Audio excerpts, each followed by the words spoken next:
Jones, I need you to take company medic.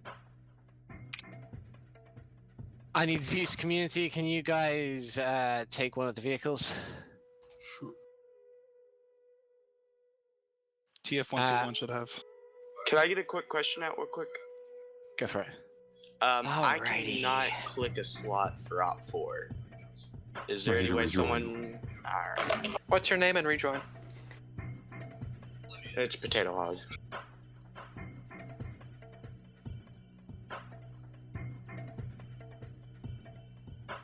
Yo, guys, in Op4, try to make it 3 people max per vehicle. These are 3 crewmen We're going to vehicles. split up into 2-man teams, and we're just in the same team. Doesn't matter. And TSB, do you think you can take a vehicle as well? We're already in vehicles. Yeah, we're already split between Golf 1 and Golf 2. Greenport Charlie needs a squad leader.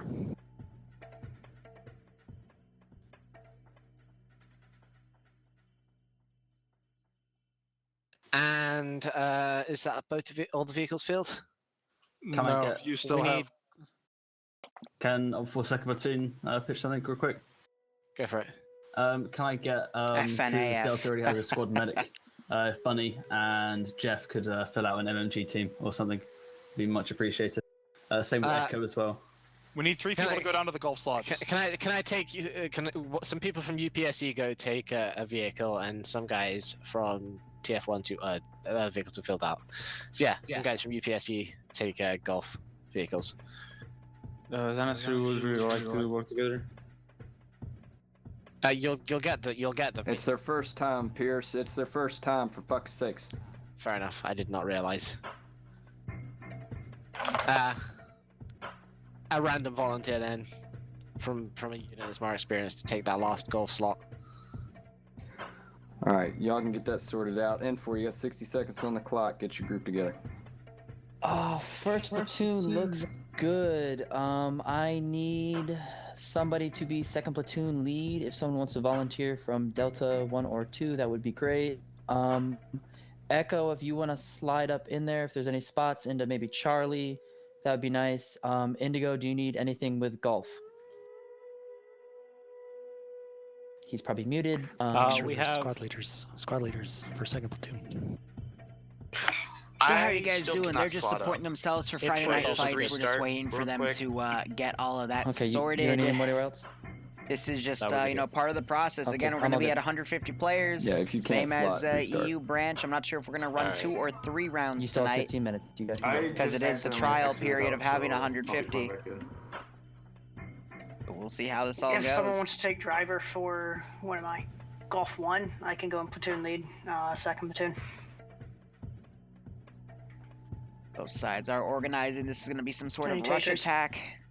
So that could either be sectors or a single objective. Just means it's going to be a quicker fight for the first round of NA. It's fine. I have a guy. So we'll just have to see how that all goes. We have a driver. The audio. All right. Second platoon is literally 1 squad. I don't think we actually need the platoon lead. Alrighty. I tend to agree. This is Colin from TF121. Can we bring any of our guys in to fill up Delta? Op4 independent. Op4. Are you talking about bringing them into the server to fill up? Yes, sir. Let's wait till we get the map screen because I know some people have got booted out and we don't want to give up their slots already. 10-4.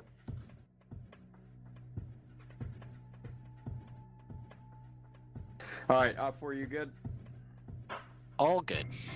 Top 4 is going to have a slight and numbers 4, you advantage good? here. Kumbaya. Both sides saying they are good, ready to go. Guys in. Wait till we get out of the map screen into the actual game before you tell your guys that they're clear to join. I'm going to extend a courtesy for those of you that got booted out of the game. You're going to have the map brief to get back in.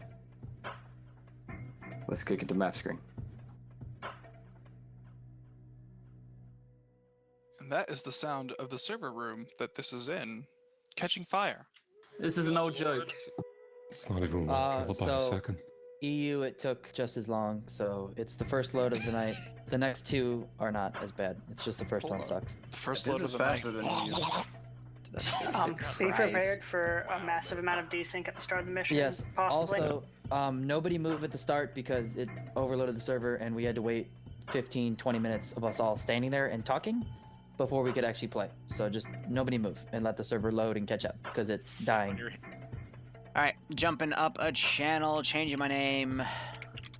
Back to Liru. We're gonna have the tail end of people giving me their Twitch URL, so I gotta get that processed.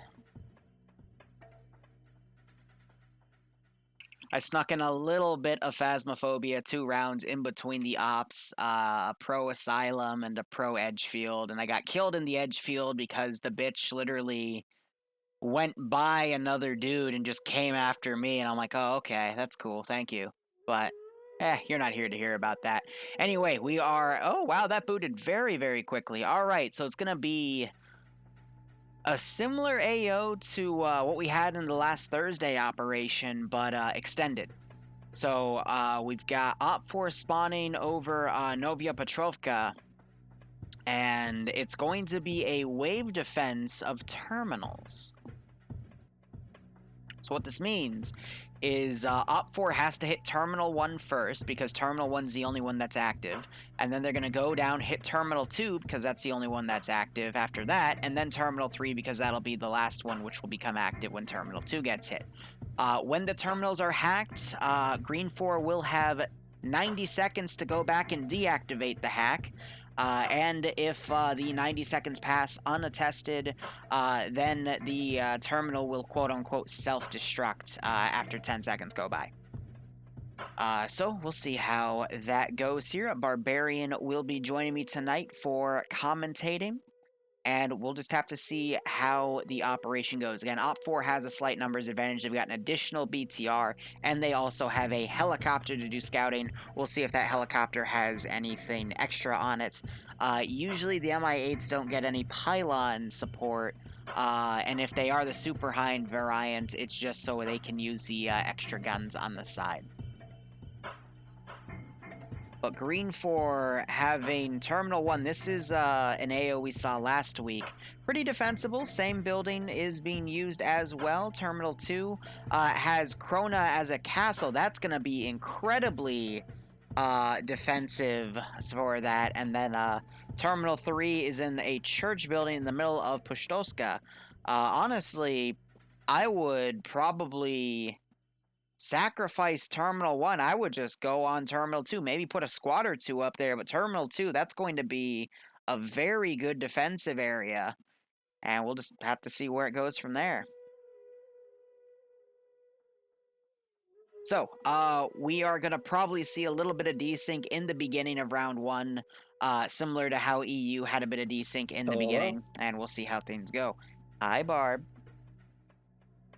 How are you? I'm good. How are you? I'm doing all right. Have you seen my stream? No. What's up with your stream?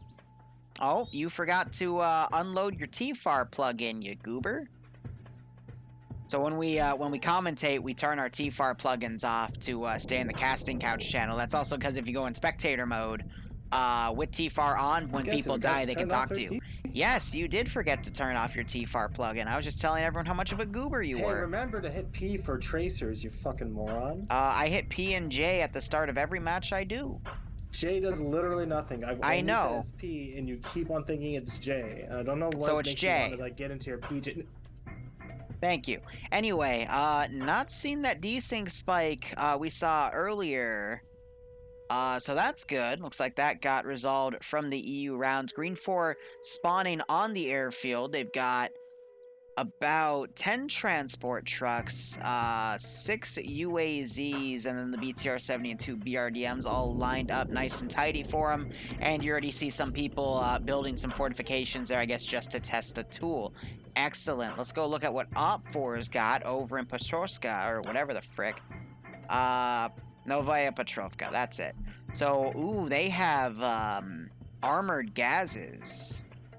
So that's a nice addition for them. That's going to be able to tank a lot of light arms fire, a few transport gas trucks as well, and then the 2 BTR-80s, two BRDMs. And they've got a black helicopter, and it does have 2 gunner sites, so that's pretty nice. Op 4, again, has a little bit of a technical superiority if we were to look at gear here. First off, we have a CSAT dude. Fun guy. I guess he got the wrong memo here and is bringing a 6.5 Kabito with a scope on it. Wow. Mr. Fancy Pants over here. Did the script not work?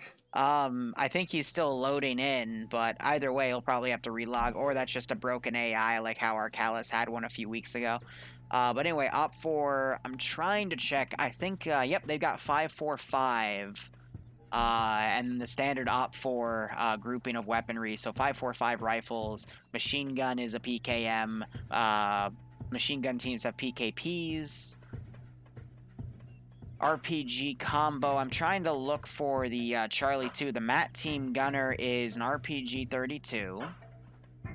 And, I mean, everything's looking pretty standard there. Let's go over to Green 4 real quick.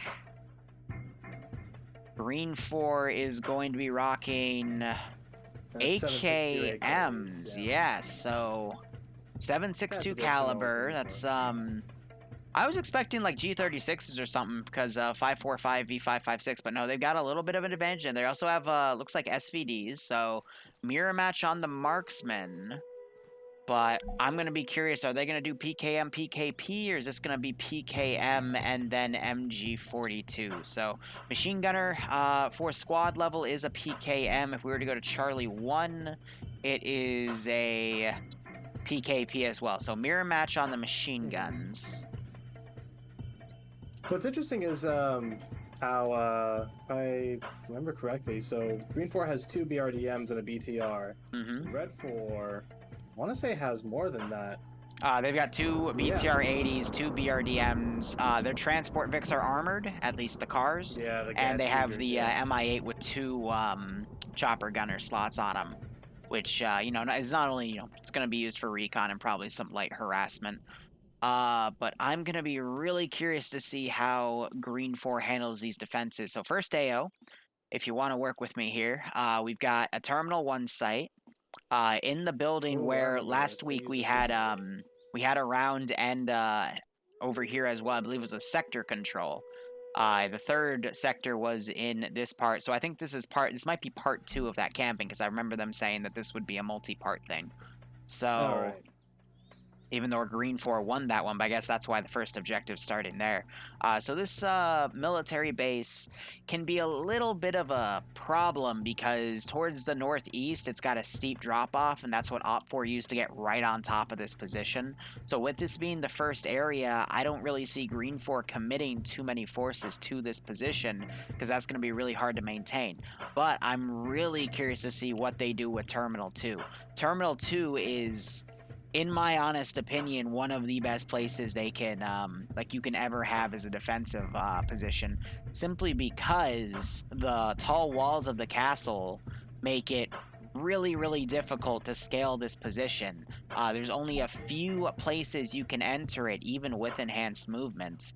And if Op 4 if Green 4 is able to lock those down, there's no way in hell Green 4 is gonna, Op 4 is gonna be able to get to this one terminal site. And there's multiple waves of perimeters, so I would love to see Green 4 commit most of their forces into this castle and make it an absolute hellhole, especially since it's in Green 4 territory, so they can build fortifications on it and whatnot.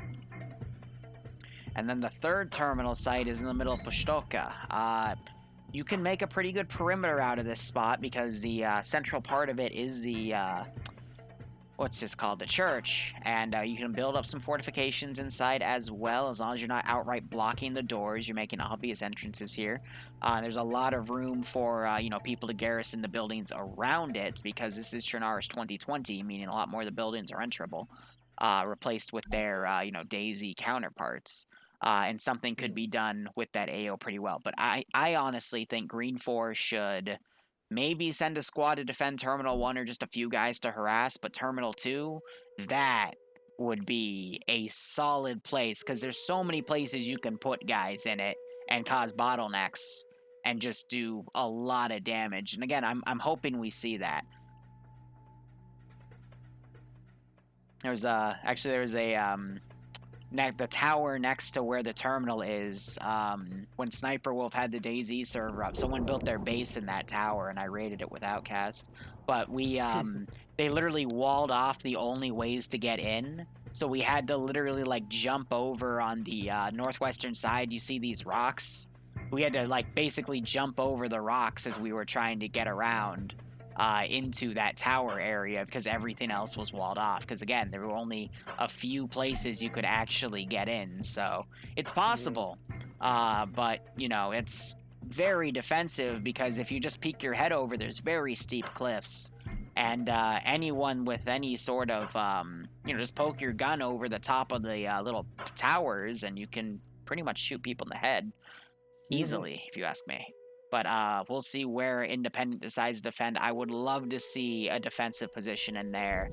A true King of the Hill style setting, if you'd believe it. Yeah, Terminal 1 is going to be kind of rough. If I remember correctly, they were actually, because in the first part of this campaign or series of missions, whatever you want to call it, this was the final objective, and the attacking team just didn't have enough steam left in them to capture this building, this big old radar building.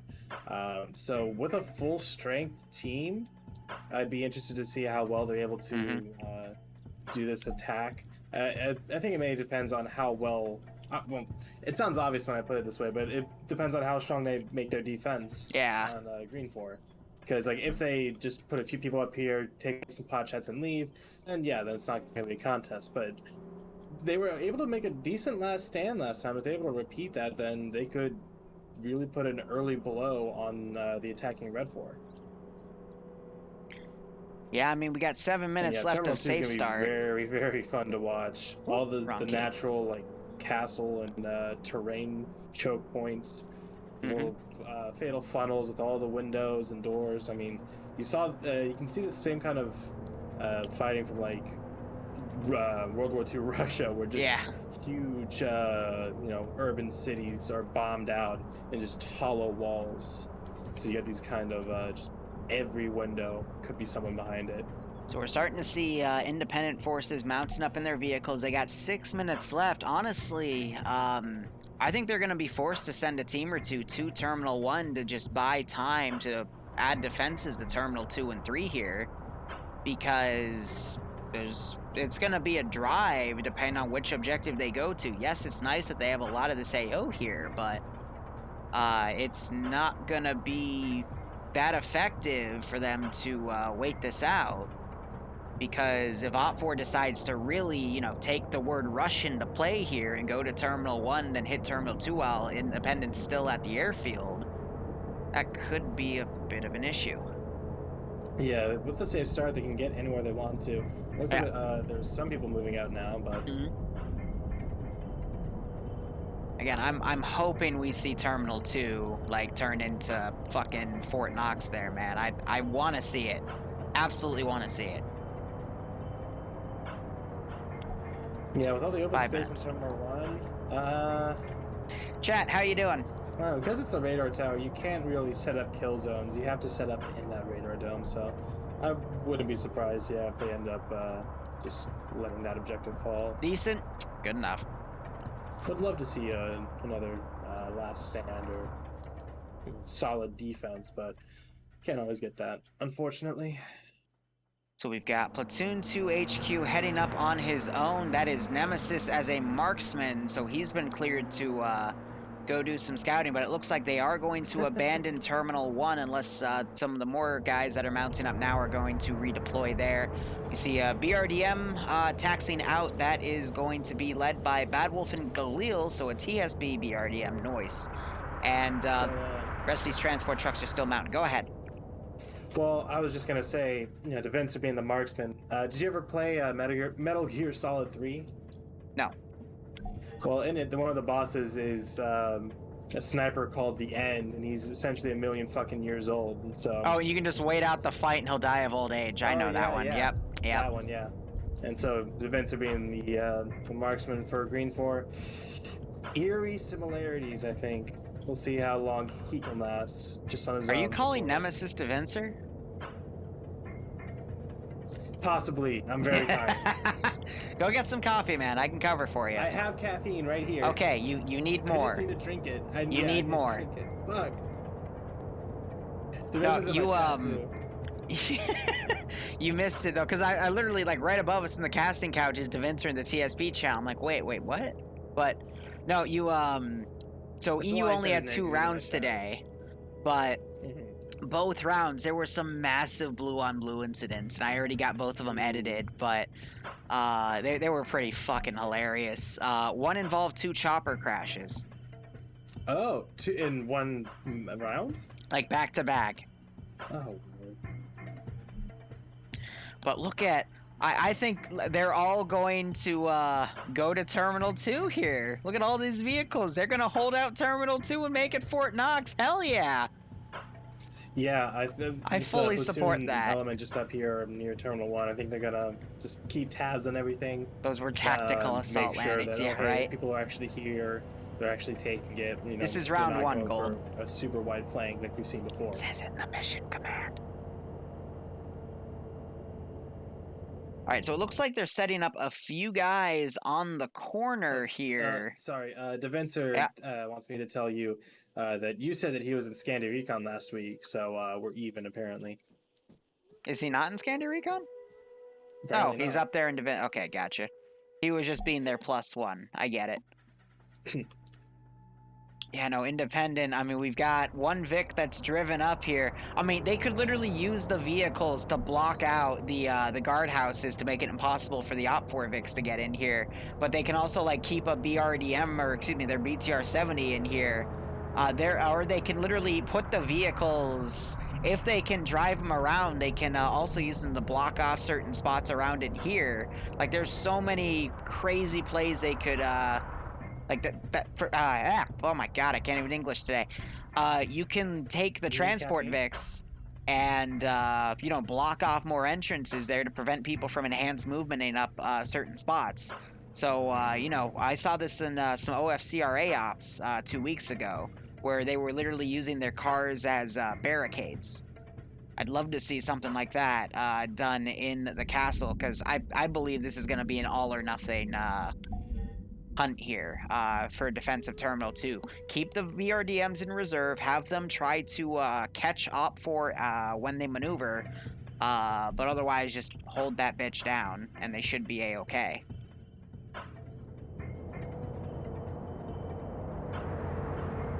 I mean, it's for Terminal 2. It's going to come down to how well they work these choke points. True.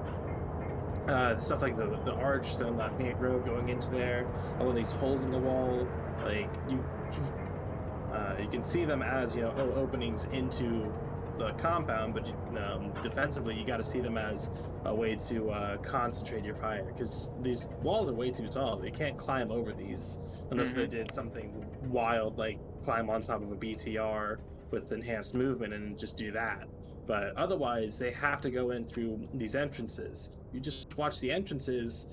There's, what, probably a dozen, 15 at most? You have the numbers to watch all of those doorways. And oh, if yeah, the BTR definitely. rolls in the front door, it's like there is nowhere it's for an it to AT move trap, if you hit it. Yeah, it's perfect. If anything, the vehicles are going to be put on the...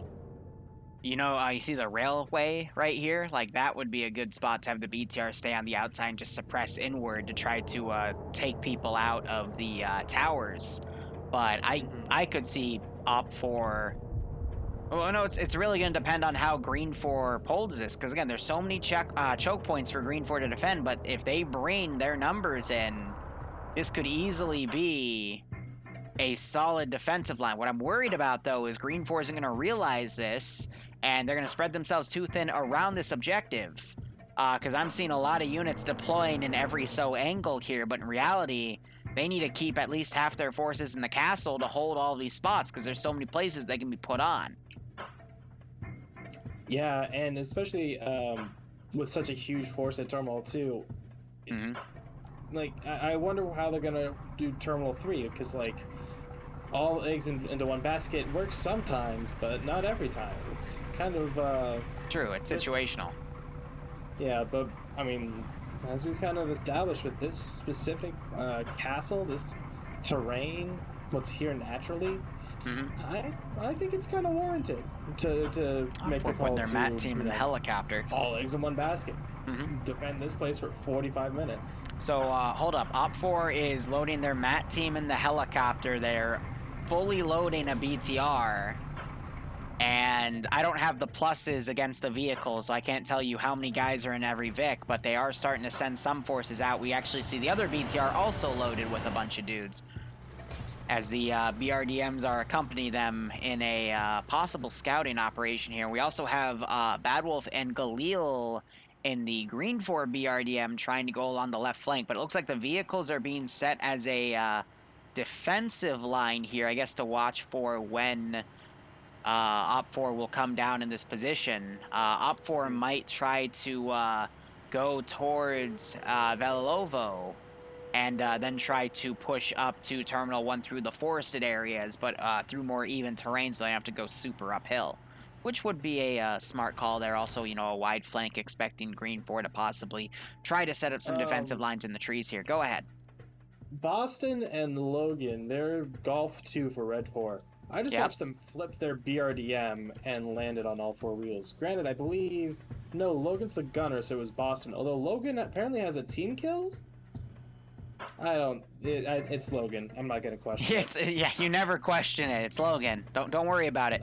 Fun Guy is dead on Op4 at base, if that makes any sense. He was the CSAT guy. So they killed, interesting. But Fun Guy actually is alive on the bottom of that same squad roster for Bravo 1. So I guess Logan was just killing off the CSAT AI to make sure it wouldn't follow their team. I guess I know they're cracking down on some rules like that, so it might be new procedure, or Logan was just trying to make sure it was fair. Either way, good call. Yeah, I don't think... Yeah. Good guy, Logan. Oh, have you noticed there's a few people from the 501st Star Sim in this group now? I know Cholt. We remember. I haven't, because I don't know anyone in the 501st Star Sim. You don't remember Cholt? Cholt? Spell their name? Cholt. He was an older guy in TSB, but yeah, he ended up going to Star Sim and never coming out of it. I don't think so. But I know, like his name I always recognize. I'm a TSB Zoomer. You're a TSB Boomer. I know. And then I also know that we have Namanai, who's another guy. I don't think he's in the 501st anymore, though. He's somewhere else. But, you know, he's in the same group with Clown that are coming in from a different unit to be represented. But, yeah, no, I find it interesting how many people I recognize from just going through all these different units and seeing where they all end up over the years. That's part of the fun of it's this good community. To see, as a streamer, we're able to help advertise the community and help it grow. You know what I mean? I mean, yeah, there is that. I was just saying I find it interesting because it's not just me, the streaming I do. It's more so I go around in a bunch of different communities, over the past few years, and it's cool to see where people end up, and then where, if you start advertising this giant PvP thing, that, where they come crawling out of the woodwork from where. It's like, oh, yeah, you still exist. How you doing? Yeah, it's like with Whale, everybody knows Whale, and Whale Everyone knows Whale. That's the first rule of Arma. Everyone knows Whale, and if they don't know Whale, then... They're really doing something. Yeah, I didn't want to say that, but yeah, you're kind of right on that one. Fucking Whale, man. He literally everyone I know knows him. It's so silly. But anyway, helicopter is going up for Op4. That does again have the MAT team in it. Op4 is going along the left side of Terminal 1, possibly to dismount on the edge of the forest and sweep it. But this is just going to eat time, and that's exactly what Independent wants to do here. We have a lot of guys. Yeah, right? They want to play it safe, though, because remember, that AO is still fresh in other people's heads. I'm going to be curious to see if the BRDM has spotted anything on this flank. No, it's not in a position to see anything, unfortunately. I'm going to try to turn page up. Nope, that's my render distance. Okay. But Op4 has also deployed some people in Velivolvo, and they're also trying to scout down to the south. So, Independent, I mean, they have an interesting strategy here. They've deployed a lot of guys all around the actual castle area. So probably the intent of trying to outflank any main forces that go in here. But they've got Bravo and Charlie in the castle itself, and then Alpha kind of holding the southern flank. Delta and another team, Charlie's Matt team, also on the outside with command. So very interesting. Does Green 4 have any anti-air? No. Yeah, because I was just looking through everything. So obviously Red 4 doesn't know that for a fact, but I'd love to see that MI8 fly around a bit more and do some recon. Like, if they flew around and flew over Terminal 1, like, they could see that there's not a lot there and dismount a lot closer and not eat up so much time. I mean, it looks like I think they're going to use the helicopter to call in the MAT team to redeploy it if they encounter vehicles. Because, I mean, that's kind of weird, though, because the vehicles they're fighting have 14.5 millimeter MGs, which can tear apart an MI8, to be perfectly honest. But I see some merit in the strategy. But then again, I think the MAT team would have been better placed in Gaz instead, and just stay in the Gaz, because the Gaz actually is a little more armored than the MI8, but it looks like all the... And you don't have to land it, you can just, stop the car. But it looks like all the Gazes went to other players. All of command is dead for Op4. What? There's a ruined Gaz in the middle of nowhere. I think they played bumper cars, but yeah, no. Pierce, Bert, and Victor are dead. The humans are dead. So Op4 has no ground command. You missed it though. For EU round 2, Op4 rammed 2 BTRs into each other because one missed a turn and tried to overcorrect into another BTR, and it killed all of TSB and Scanda Recon -2 guys. It was bad. So now it's going to be up to the platoon leaders to kind of work together collectively to maneuver all these guys in Terminal 1, but I mean, this is a 50-minute AO. So, I mean, just the sheer amount of time it's going to take for them to maneuver, deploy, reposition, and then maneuver again, I don't think that's going to be done unless you have someone in the middle of it to really organize the structure here. But, nah, I don't see it. And then we have Jeff out in the middle of nowhere. Well, you also have to have them come to the conclusion that, oh, hey, command is down, dead, or for whatever reason they're not responding. We, as the 2 platoon leads, have to now coordinate more directly.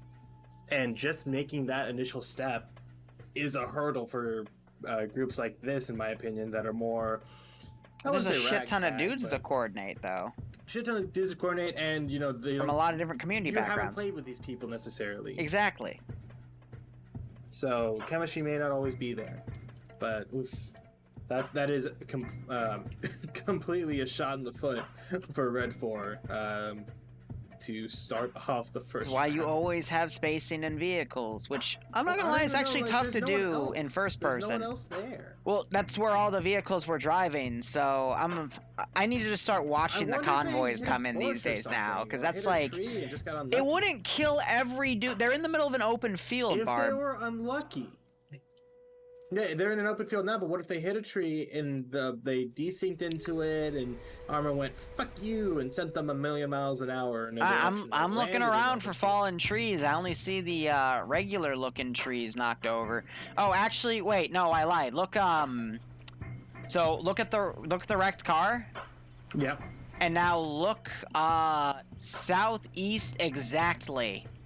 At that patch of trees, not at the tree line, but that patch of trees on its own. Ooh, yeah, so I think that's probably what happened. Yeah, they bumped the tree or just grazed it or something, and Armor went, phew. Dude, there was something I saw on OFCRA the other day where UK guy was ambushing a Taliban guy. Taliban guy is next to a dismounted jackal against a rock. UK guy gets to jump on Taliban guy, kills Taliban guy. Taliban guy falls into Coyote. Coyote then pushes into Rock, then bounces back and knocks unconscious the UK guy in a ragdoll of the vehicle. Oh, It was absolutely beautiful. freaking Benny Hill shit. That's going to be a highlight one day on this channel, but it looks like most of Op4 has dismounted, and they're doing a pincer maneuver here. Not really a pincer, they're sending half of their force, actually, from the south, and then the other half is dismounted in reserve on the left side. I just like that. They're doing a pincer. They're not really doing a pincer. They're just kind of going towards it.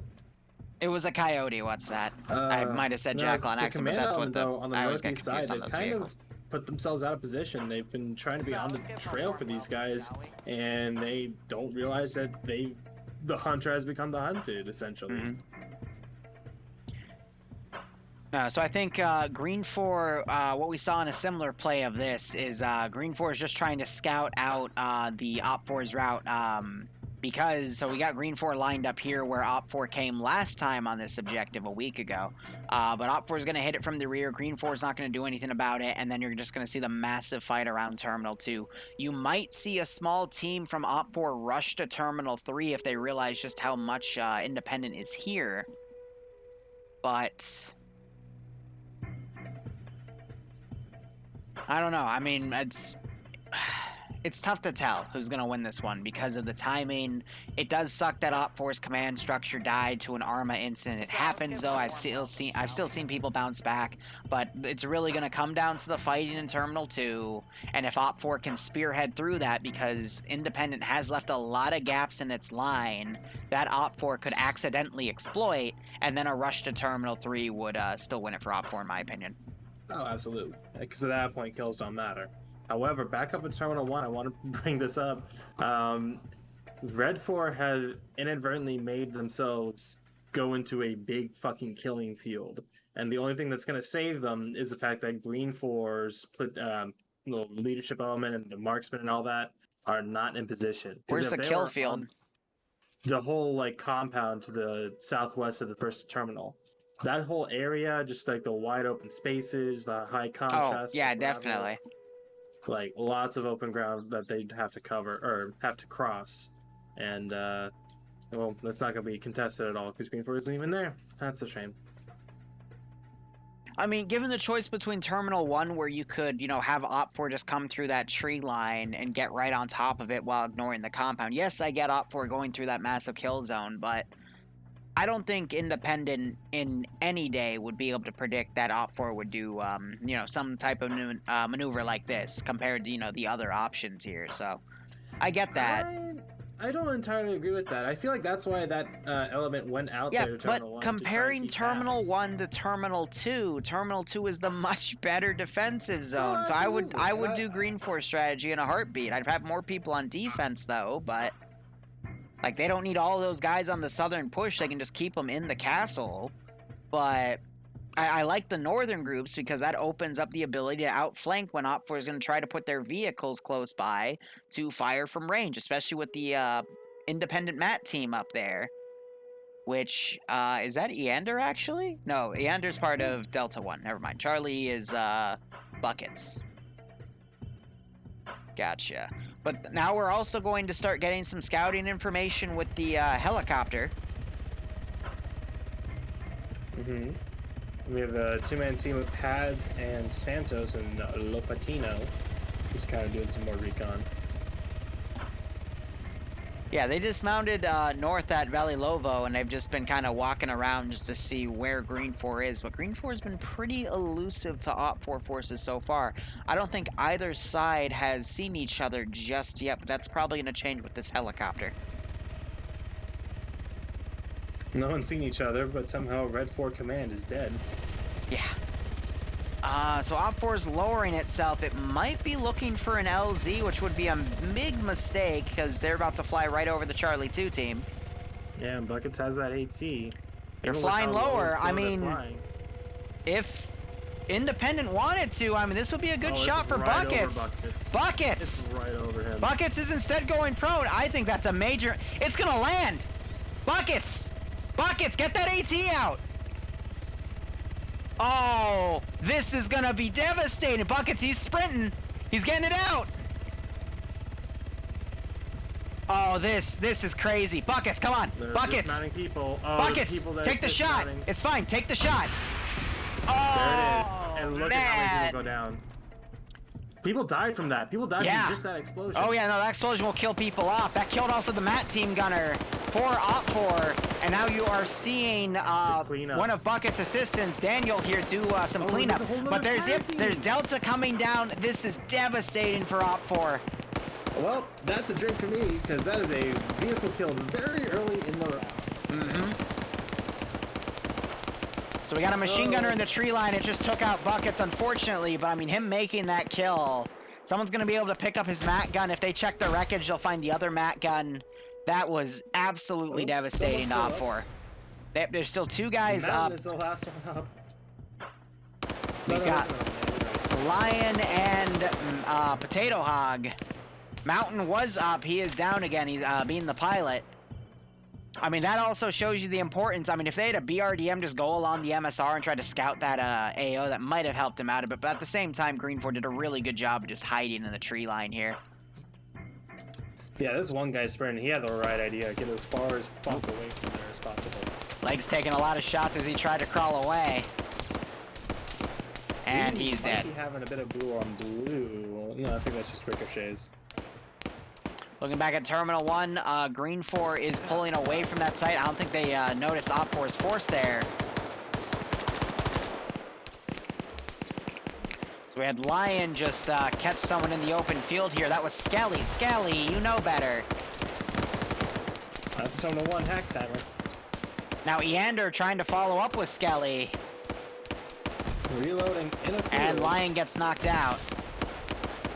Oh, he's lucky. We still might have Potato Hog here. He's a PKP, so he's one of the... is he part of Charlie 2? No, he's part of... No, he is Charlie 1. Okay. So he is the machine gunner for the MG team in Charlie. He's got the deadliest infantry weapon on the field, if you ask me, with that PKP. If he's not careful, though... He is fighting the Scandi Recon Squad, and they are very good at hiding in trees here. We got Flying Finn, the squad leader, staying on the rear here, but he is going to start maneuvering. And I'm not sure if Potato Hog noticed that, but he's going to probably stay back. We do have a medic right here. That's Yanni. He's going to start working on Skelly to get him back up. We're seeing grenades being thrown over in this area as well. But now, it looks like Potato, he is going to disengage from that position and start going off on his own. Also, Mountain has waken back up, trying to score a kill.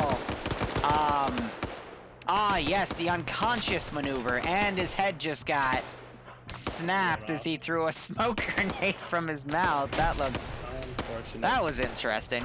But now he's taking multiple shots as he's being double-tapped by Wolf and someone else on the left. Yeah, and now... Try to see what Potato does, but yeah, go ahead. Back up northeast, Terminal 1 hack has been completed. GBU goes off. The entire Green4 element up there have not made themselves known to the Red Fork presence, so they think it's all clear. They have no reason not to think it's all clear, really. So we'll see if they're able to score some shots as they leave or what they do, because between the numbers that they have, and I believe there was a BRDM up here. Yes, he was coming in the one with Boston and Logan. So I don't think double taps. There's a, they could do some damage up here. This little leadership element team, but we'll see what they do. I'll be curious to see if they pick up the enemy LRs and they pick up the Matt rifle, because yeah. That was a devastating blow to Op4. Op4 still has a lot of forces consolidated here that could go to attack Terminal 2, but it's going to be a much more even fight with how Independent's set up here. But those rear teams already doing a lot of damage. We got Potato Hound coming. Potato High. I'm always going to butcher his name. I don't recognize him, but he is probably going to be able to find a good angle here. Might catch some of these guys for Independent out in the open field. Damn right. This is the type of stuff where you can see some really cool shit happen, or it's a failure to clutch.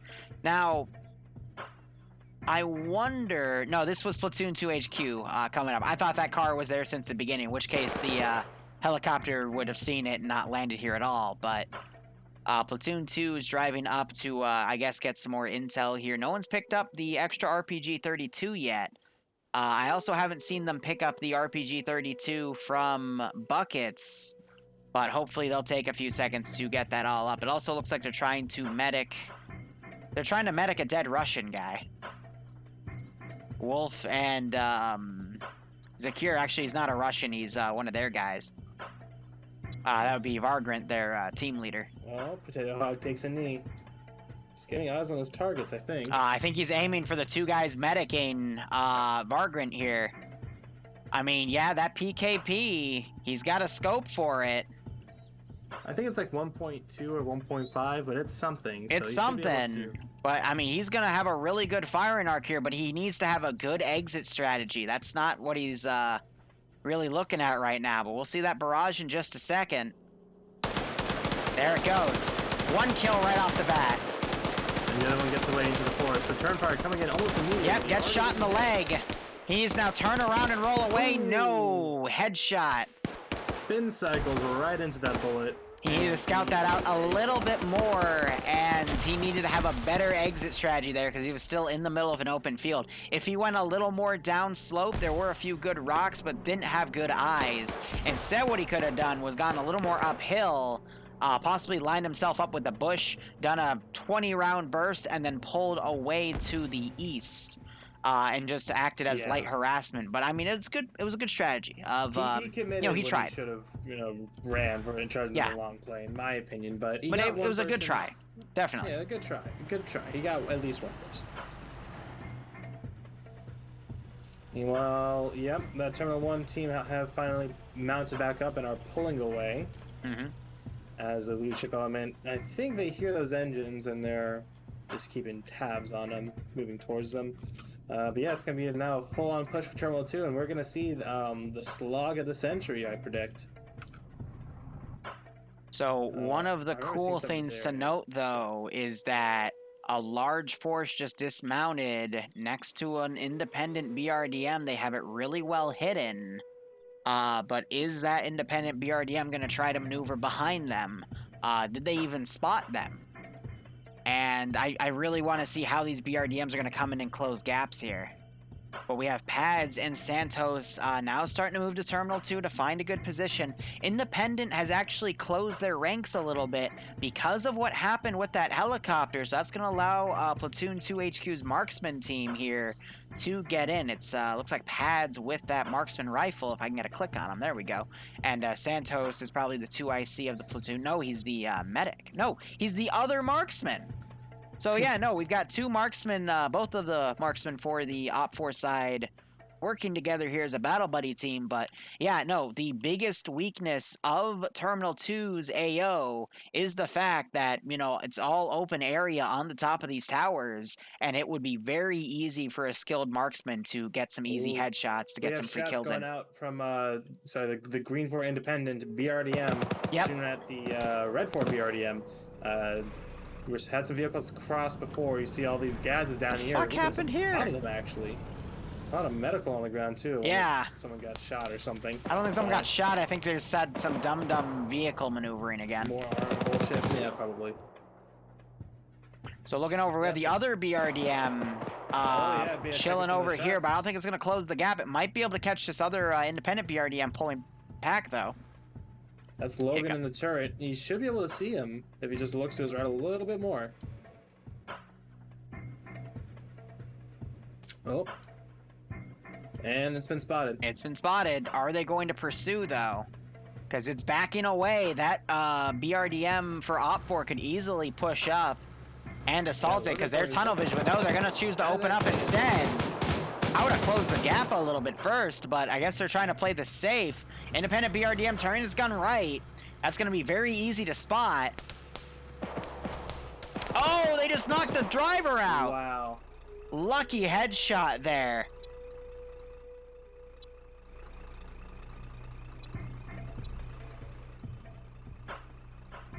Shadowlock might be down as well. I think both of them are down, yeah. Someone just woke up in there, so he's now trying to maneuver back. Both of them are up, I think. Yeah, both of them woke back up. I think the turret might be jammed because Shadow doesn't seem to be moving it. Oh. No, it's just the bouncing of the chassis. But yeah. So not really a great move for the independent BRDM. Op4 really needs to be pushing this advantage here. They're being a little too stagnant for my opinion, but use that mobility. They have plenty of vehicles. Surprise Independent isn't trying to adjust its steering. There it is. But yeah, the gun might be disabled here, and that's going to knock that BRDM out of play. I think an engineer on any of the squads might be able to repair it, but we'll have to see. Now we have the Delta team for... it's Delta 2 for Independent. They're actually coming close to the platoon marksman. I don't think they know that they're there. Wait, no, we just had a flare get fired. Multiple flares get fired. Where is this? Over at AO2. And some people are getting their heads down, and they're all looking over there with binos. I think Independent spotted that marksman team, and now they're trying to guide Delta to go engage them. That'd be very impressive if they did, because I don't believe. Well, I mean, look near Platoon 2 HQ. You got 2 flares that the Delta teams have fired, and they're pushing in that direction. So I think someone in the castle spotted them, and they were using those flares to kind of reference the position here. So I mean, that's a great use of daytime flares, in my opinion. And yeah, no, these marksmen here, they're definitely gonna get spotted by sentries looking at them from the independent castle side with all those binos pulling around. You can see the movement from the top of the towers here. So and now we have that team going up on the rocks. Not always the best place to be. Contrary to popular belief, you stand out like a sore thumb, and it's not as much cover as you think it is. And you're just taking a look at them. The green against the dark gray and brown doesn't really fit into well, but we'll see how well they're able to do it. So by the way, Op4 is going to back cap Terminal 3, but they won't be able to actually capture it until Terminal 2 is taken. And it's going to be up to some more Op4 elements maneuvering in to do that. We got a full BTR dudes, another armored Gaza dudes dismounting. They might try to go down the train tracks, but that's going to be a kill zone to that one position. We got a vehicle. It's Platoon 2 HQ. They're going to drive right into this BTR. Oh, yeah, they're immediately dismounting. That was one guy. Yep. Op4 marksman team. They're being rolled up on by Green 4 Delta 2. Yep. They have a whole squad rolling. I told you that was coming. Yeah. So now we might have Tarnfolk about to spot him. Yeah, no, they coordinated with the tower sentries. Tarnfolk just spotted, and there we go. One marksman down. That is amazing. Other marksman's getting shot at. I don't know from what angle. I think it's from the tower. That's like I said, the towers on this castle can see everything that comes near it. Yeah, marksmen have to be very careful when they come up here, but with the marksman being one taken out, one engaged, and Delta is trying to close in on that other marksman's position, that is another major advantage lost by Op4. They now have no air support, they have no MAT team gunner, and they're gonna be about to lose their last marksman here. Yep. He's rolling up real quick.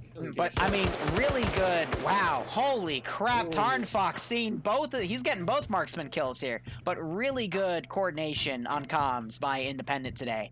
I don't know if it's because Independent still is their commander. I don't know if it's because these groups that are on the Independent team are more comfortable working with each other. But very well done, in my opinion. And now we might have Daniel come up and get the double tap. Nope, he misses it. But yeah, Santos wakes back up. He just needs to pull away. Just back away. Back away, dude. Might run into another guy. Oh, yeah, no, he's dead. Wait, no, Daniel's blind. No, that was Vormalok. Wow. Check your feet, guys. Let's give him a warm welcome, shall we? So they haven't confirmed the kill yet, so we still know he's around, but Santos has a full frickin' squad looking around for him. And by the way, we might have 15-minute warning called in 4 minutes. Yeah. Ooh. They're taking their sweet time. Santos just spotted someone and took him out. He's going to have to move real quick because Independent's going to start closing that gap right there. But he doesn't have anywhere good to move to. Now you have Vormalok checking these trees here. He turns around though at the worst possible time. Wait. No! Santos getting his second kill. Wow. Oh, but he needs... Oh, nope. Who was that? X-Tech and One Riot coming in. They're going to get the double tap on him. So Santos getting a few licks in, but not much you can do when an entire squad is hunting your ass. Yeah, a valiant effort, like we've seen before, but there's still. the double tap. Yikes. So if they find Vorm, they could still medic him back up because the medic is right there. No, he just died. Jeez, quick bleed out right there. Hot damn. I think, well, I mean, it's also 7.62 by 54. Yeah. That stuff is powerful. Okay, so we have the TSB BRDM pulling right behind the Op4's major offensive here. Op4 probably going to do a pincer maneuver on Terminal 2, leave a few guys behind at Terminal 3. They spotted him. And there's the BRDM opening up. That's a miscue. Galil opened fire as the BRDM was moving, piloted by, or driven by Bad Wolf. Yeah, he fired on the move, and those shots were not accurate. There is now a BTR coming around. Ooh, yeah, from downhill. And neither of them are going to see this. It's going to kill him. That BTR is going to pull around. They both have the same exact munitions, same exact ammo counts. That BTR has a second to line up its shot. The gunner's still looking for it, though. Yeah, it's got the angle now. It's got the back left side. Second BTR's come around, and there's the shooting. Someone just went down in that Vic. That was Galil. Bad Wolf is still up. Driver's still up. Got the bullet shield up. He needs to put that shield down. Oh, Bad Wolf. The engine just got shot out. Galil is dead. Bad Wolf's still up. He's just trying to hold out. He's got to play dead. And pray that they're horrible shots. How is he? Yeah, they are, because he's not down. They're shooting for the center of it. They need to shoot for the right with the drivers. Oh! There he goes. He gets that one. I saw the bullet come out the other side. I'm literally watching the tracers go in and just murk Galil's body. Oh, another one in battle. Oh, God, the humanity. He's already dead. They don't know that. Fire again. Stop. He's already dead. So a little bit of a misplay there by the BRDM, but hold on. Do we have AT in this four-man team around? It doesn't look like it. It is Nemesis with that command team we saw back in Terminal 1. They have now started coming down to back cap. We also have the BTR-70 for Green 4 going over to check Terminal Site 3. It looks like Op4 is mounting up, leaving Night Owl at Terminal 3 to touch it if Terminal 2 is about to be taken. He has, what the heck? He's gotten in the back area. I guess that gate's enterable or something. Or he armored himself in there. Why do they have a satchel on it? Just in case people walk in so we can blow them up. But he that might confuse Independent thinking, oh, they put that there. But he put it there instead. That's cute. He's also behind this... Behind the... I don't know how he got back there. Maybe he jumped up on the little... What is that? There's 15 minutes. So 15 minutes from now. It's possible. We're gonna have to be very quick piercing into the castle. And possibility is there. They've spread out their fence in a kind of early warning in QRF fashion. Oh, this Delta team is not in a good spot. It's encircled.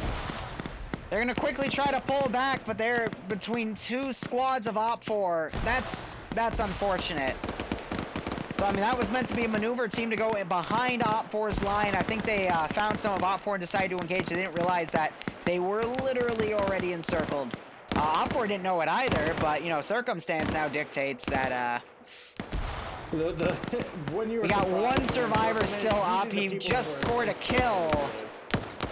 Getting a little bit of desync here as people are trying to reconnect to the server. And now we've got Dr. Killinger actually smacking Kevin down there. Jeez, yeah, that was a lot of desync. Yeah, they gotta lock the server after the op officially begins, because when people reconnect like that, it can cause the server to start desyncing a bit. Yes, there we go, it just recovered.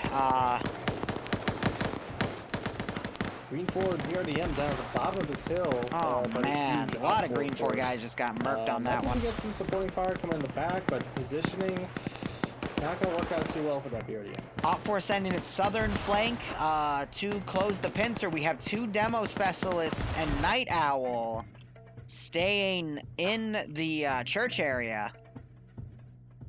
And yeah, Night Owl is gonna this is a little gamey in my opinion where he is. He's gonna be able to watch them come right up to the charge. They're gonna have no idea he's there.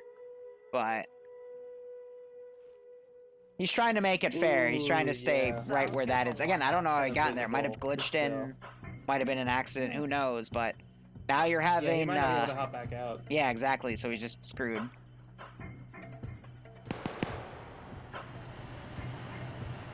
So Op 4, I mean, they had a really good firefight right there. It took a lot more bodies than they lost.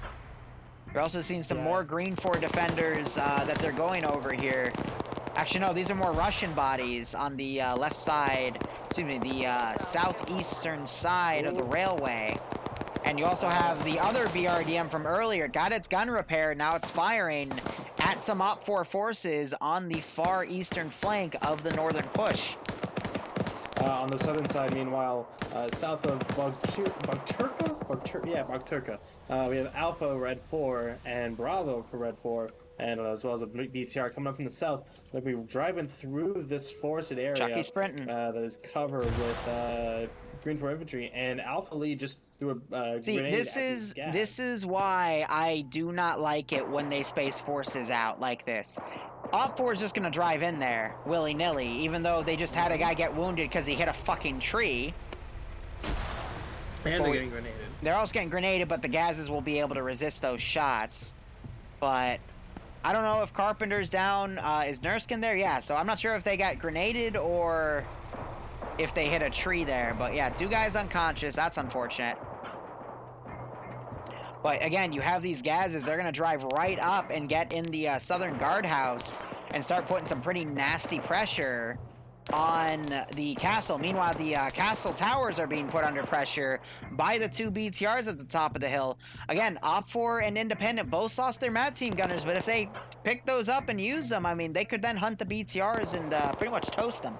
But Independent has just, again, way too many forces are spaced out along the eastern side here, and that's gonna let Op 4 pretty much get right on top of this objective, so we could see a clutch. Ooh, Nemesis gets his first catch of the day. And he's firing on these Russians in an open field near the railroad tracks. Oof, something just got hurt exploding. Ooh, Nemesis. That was a gas. Very accurate.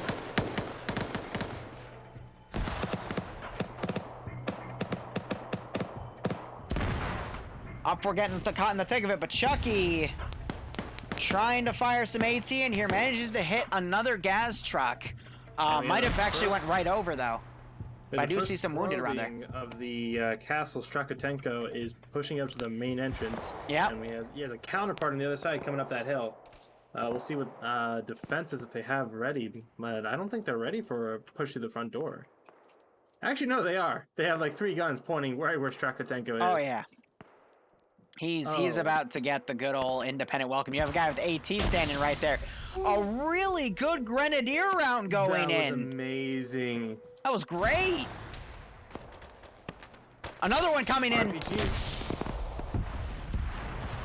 RPG's looking back where he came from. You better get out of the way. RPG gunner for Independent just took out Op 4. No, someone found one of the MAT team guns. Eander found one of the MAT team guns, took out one of the BTRs. Other BTR trying to pull away. Eander trying to find where that other BTR is as he's taking fire. Ooh, Striker Tanker got outmaneuvered and he's dead. The rest of his squad is pushing up the side of the castle.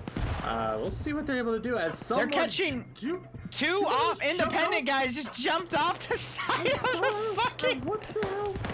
I think they were trying to enhance movement on the castle wall, but instead enhance movement over the castle wall. And, yeah. Ouch. Like, skydive. Hey, I mean, sometimes it's just not worth it. Trap goes off perfectly.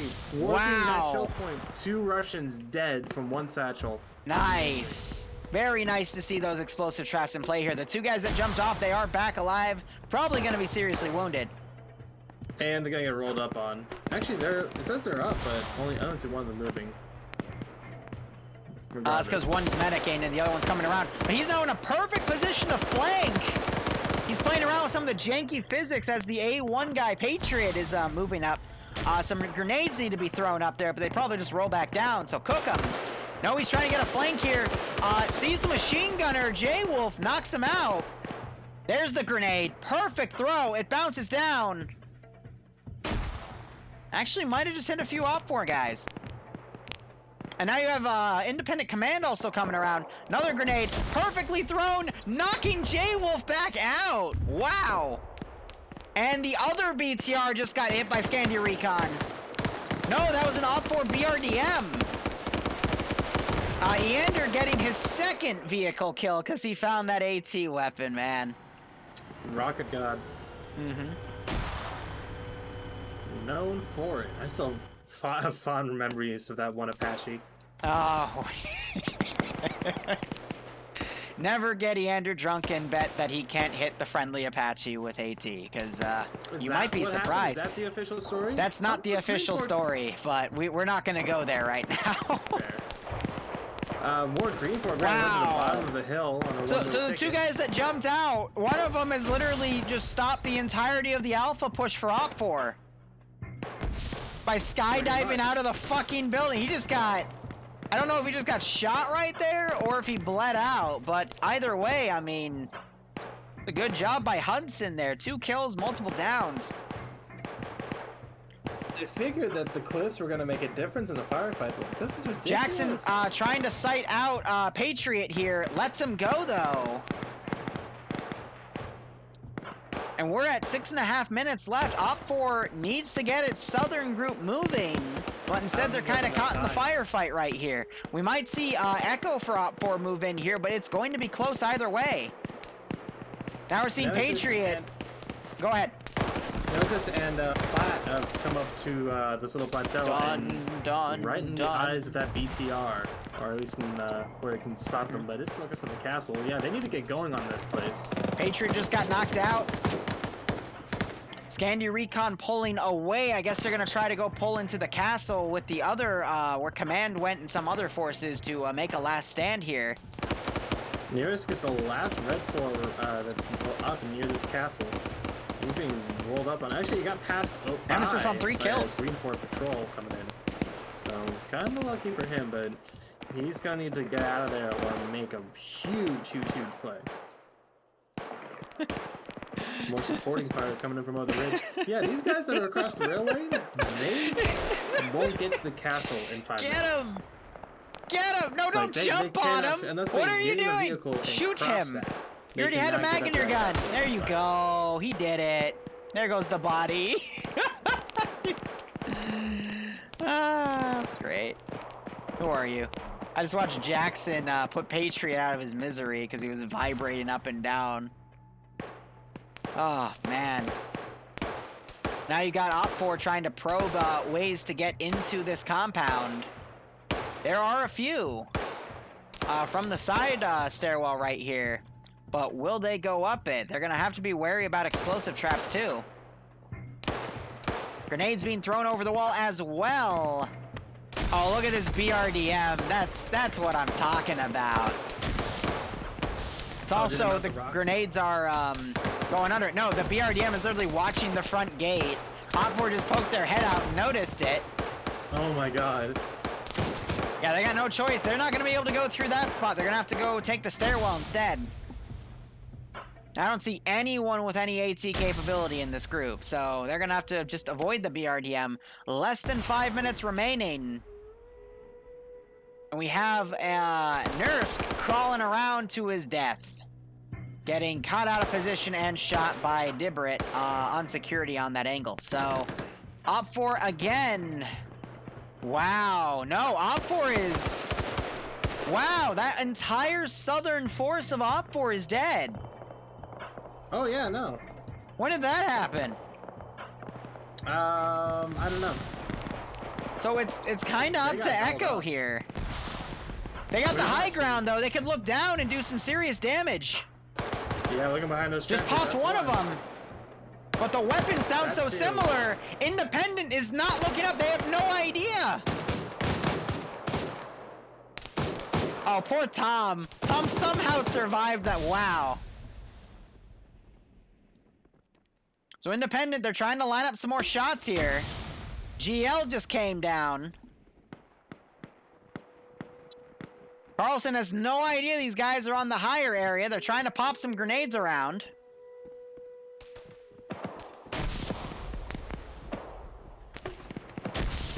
And they're also popping some GL shots in that terminal. 3 minutes remaining. If these guys were to make a proper push, they could actually do it. They just knocked out another Independent guy, and Independent still has no idea they're up there. Why is looking up such a foreign concept? Hold up, someone might notice, but he gets taken out. Yep. And now there's a marksman on the high ground. Someone, that's T5 Bay's taking a marksman rifle, and now he's got all of the Op4 guys out in the open here to engage. Oh, he just domed a guy about to kill a guy on the rear, Drake. The BTR is focusing him down now, and he throws a grenade as a goodbye present, but it lands short. Op4 firing back. We need Op4 to basically start storming that terminal. We need someone to go in and touch that terminal right now. 2 minutes. But it's literally 30 seconds because you still have the timer that's going to go down. Yeah, they have to have time left on the clock for that last for the third terminal. So they literally have 20 seconds to do it. Oh, and the Red 4. If Mags were to charge in right now, he could make it. And there's no one in the way, but Platoon HQ's coming around. They might officially call an overtime of some sort. Yeah, Platoon 1 HQ now knows what the deal is over there. We just had a BTR explode. I have no idea from where. My immediate thought is to check Eander. Eander has 3 vehicle kills. Eander just killed that BTR. From a lower elevation, that's at least, what, 1, 2, 3, about 450 meters away. So again, he's flexing now. But it looks like Op4 BRDM tried to come up. It got shot to shit. Op4 trying to maneuver some guys in here. Eander, great shot. Oh my god. Does he have a rangefinder or something? He has to have a rangefinder for that shit. We got Mags on his 3rd kill. It's 45 seconds remaining. It's not gonna be done. He needs to basically get the rest of Op4 to go down and help him. Honestly, if Op4 were to push all of those guys off and charge in, they'd be able to get it. But it's not gonna happen, unfortunately. They have like a natural staircase almost to go down. You can see yeah, they can just climb down the side, but they're being way too tunnel vision here. Ooh, rocket goes out. Well, they don't have a chance now. GG. Mags, wait. Mags just got another kill. You saw that, He's right? dealing with Platoon HQ. Yeah, the fucking guardhouse blew up. Yeah. 7 seconds. And I think Mags is crippled. He's going to instead go for the bandage. That is it. GG. Very close. Very, very close. We got someone trapped under the rubble, even. Oh, he had AT, so I think they AT'd the Vic. Oh, yeah. See, and now you have this one guy run in, but I think, again, if Op4 just pushed a little bit when they needed to, they could have made it. Now, why hasn't the mission been changed yet? They might be calling overtime. And I don't... they haven't said No. Independent won that fair and square. Because Op4 like literally needed 5 more minutes to cap that and then cap the next terminal, but no, Independence won this fair and square.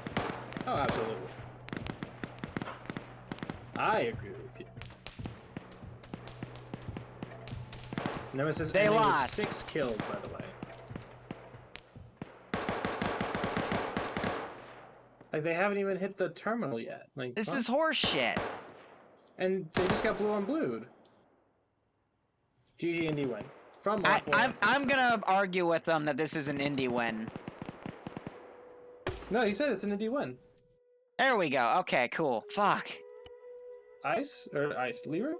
What? Hello? What? He said Yes. Indy win. Indie win. Awful had to have taken the second and the third terminal simultaneously. You had an Reset the entire server. terminal to do. We had the entire third terminal ready to go. Turn your boost Someone's down, hot please. micing. Can Okay. real quick. For Delta and Echo, please in the future look at your maps before you start engaging people. You numerous times engage each other for no fucking reason, and then Greg, hot Echo mic. start the chain of stuff.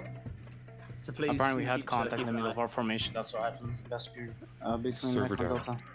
But even then, please just PI. Yeah, server's down. Win? Okay, so it's not just The server is being restarted. Thanks for the games, peeps. I'm gonna go to bed. Was that a win for the Greens or the Reds? Yeah, Greens. Awesome. Who wants Alpha Terminal 3 ready to go. Server's back quick up. fucking pop out with It's the in ARP. details right now. Nice. Props to Andy for remaking Helm's Deep. Pretty much. Alright, I gotta back on the server real quick. We ended up getting overran there at the end. That was a Pyrrhic victory at best. Helm's Deep went. Should we rejoin the server I'm just or happy wait? my charge went on. Server is not joined, joined. Red it's Ford details. bastards with me. What happened with the chopper? Landed in the middle of the match. Oh, we blew that bitch up. Mac team, Delta 1 and 2. Just fucking. And they had early warning too. All right. I need community leaders. I need your numbers, please. Why are there so many people already in? Yeah, because that's what we're supposed to be connecting, mate. D-test auto slots people. That's why. Okay. We're changing to the actual mission now. Staff in request permissions. Frank needs Tau perms, please and thank you. Now, if Op4 jumped out of that tower, they would have had it because there was no one in the way. If they just sprinted to the It's me. Pyro? You can do it. Then. sprinted to the terminal and held it using the defensive trenches that were dug, they would have been able to keep it. Community leader. I'd say Op4. But now we are going to switch over to the whatchamacallit, second round, so I'm gonna start writing commands. My ears. And Ow. yeah, how are you guys doing today? Let's see. Let's do map. It's going to be Kujari. Big shout Interesting out to choice. Liru for having the same number as consonants, as vowels in his name. What? What a shout. Night Owl, could you just keep talking? It makes my blood pressure go down. I appreciate Night it. Owl. Night Owl. We're gonna run. No, you ought to come company first, again? baby. We got someone who's got a much sexier It voice will than be that. said in the Alrighty, break. Second, let me get you all on blue. Alright, this is round 2. 29th. How many are you? I don't think I got your numbers. Op4 is attacking blue 4. Even Okay, though never it's mind. green 29th. 4. Let's get Task Force 121 on N4.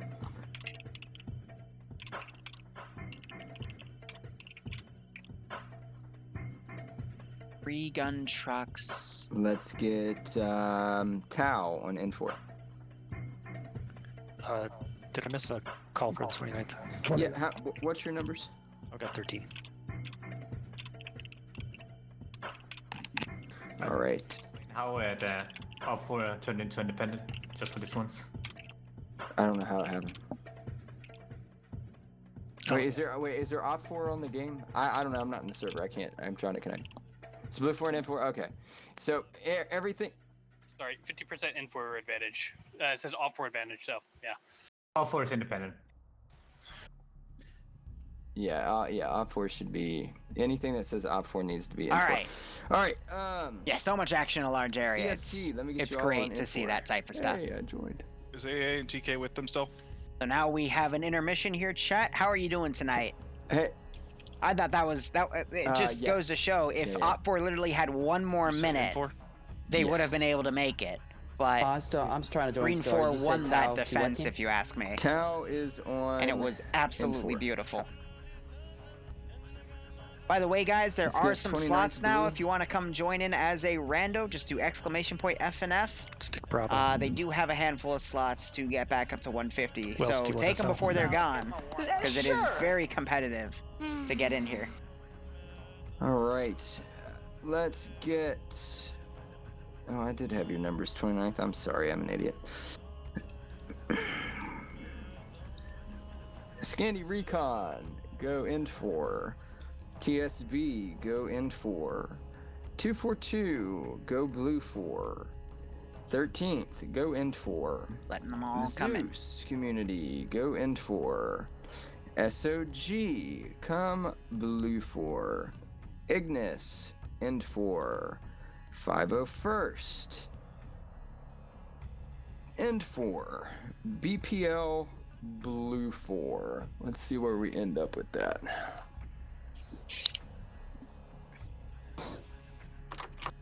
BPL go Foxtrot. Can you say again for UPSC? UPSC, you all will be N4. Copy that. Was 242 given us? Not yet. I thought 242 was Blue 4. TSB go Bravo. Yeah. Alright, But I'm yeah, gonna quickly 242 check come the Blue 4. multi It's gonna here work that way anyway. to see if anyone has any left. Oh wow, blue individual collar wasn't players added. playing Whoops. without a Accidentally put a community? space in there. Come Blue 4. My bad. There's just two of us. No, you'll be 1 RW. Anderson, am I allowed to do that? You can do that if you want. Amy's coming too. Oh, there's three of us. Never mind. Yeah. We'll get that fixed ASAP. So 1 as that RW, loads, you all can come Blue 4. let's see how this First, is we'll need the forming. company lead. So numbers advantage. Or independent needs a Going company lead, so- independent. Gonna be about 140.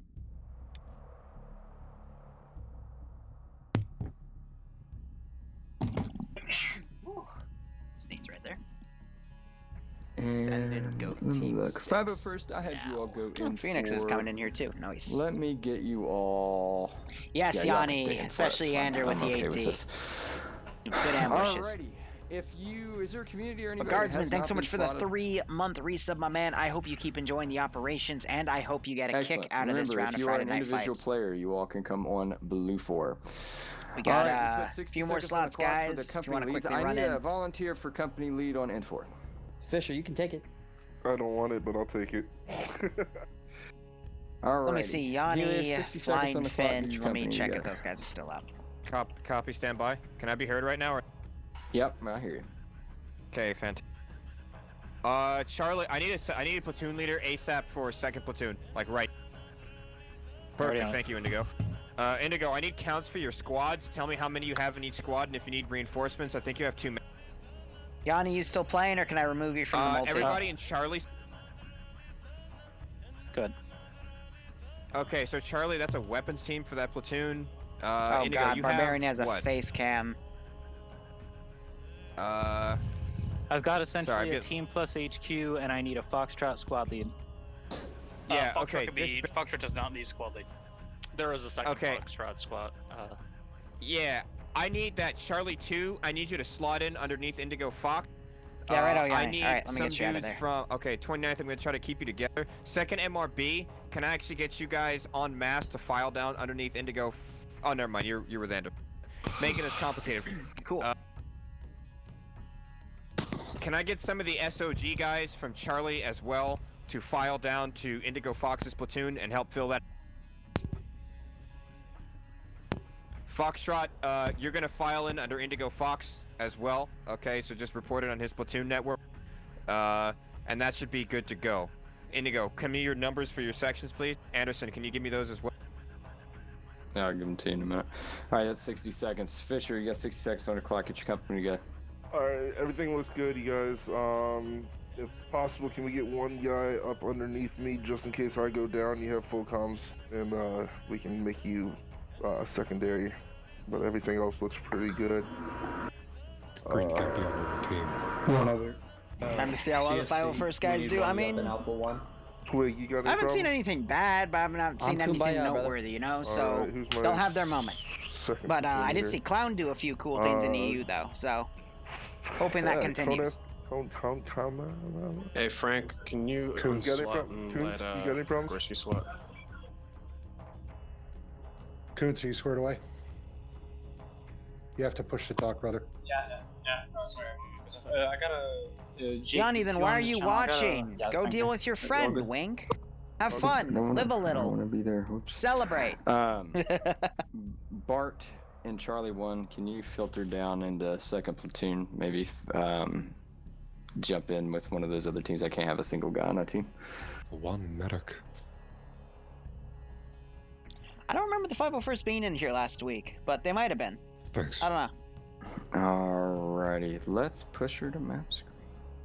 Whoop, whoop. All right, round If 2 you about are to get not started. in the game and you're wanting to participate, if you were unable to participate in round 1 because of the number cap and you got guys that are still online, we are 9 short of the cap. You invite them in to have some fun. We'll play round 2 here coming up shortly after the map brief. I did not plug the rules today. I apologize. I usually plug the rules, but with the whole Anarchy. slotting process, I was a little preoccupied and consumed. If you haven't read the rules, you need to read the rules. We do monitor that closely. We do take complaints from the community regarding rule violations, and you know that very well, Pierce. Shame on you. But we do take complaints from the community. We do take it seriously. You know, you got 140, 150 people in here. If we let everybody run around like heathens and barbarians, no pun intended, it just turns it into a nightmare. Fucking barbarian. It just turns it into a nightmare, and it's hard to manage. So please, community leaders, make sure that your community members are abreast of the rules. Individual players, make sure you are familiar with the rules, because when we have to enforce them, we're not nice about it. Got some markers Alrighty, down so too. we will And need this is a wave briefing. sectors. I made this submission, so I got to brief it again.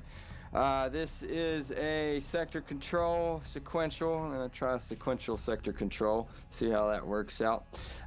Blue 4 has 3 sectors to defend. N4 needs to take it from them. The lore of this is there's some PMCs that are caught in the middle of a civil war, and the proto-government forces don't enjoy the PMCs. So they're going to go and knock them out of the town of Mari and take their airfield from them, and then take them prisoner and hold them for ransom.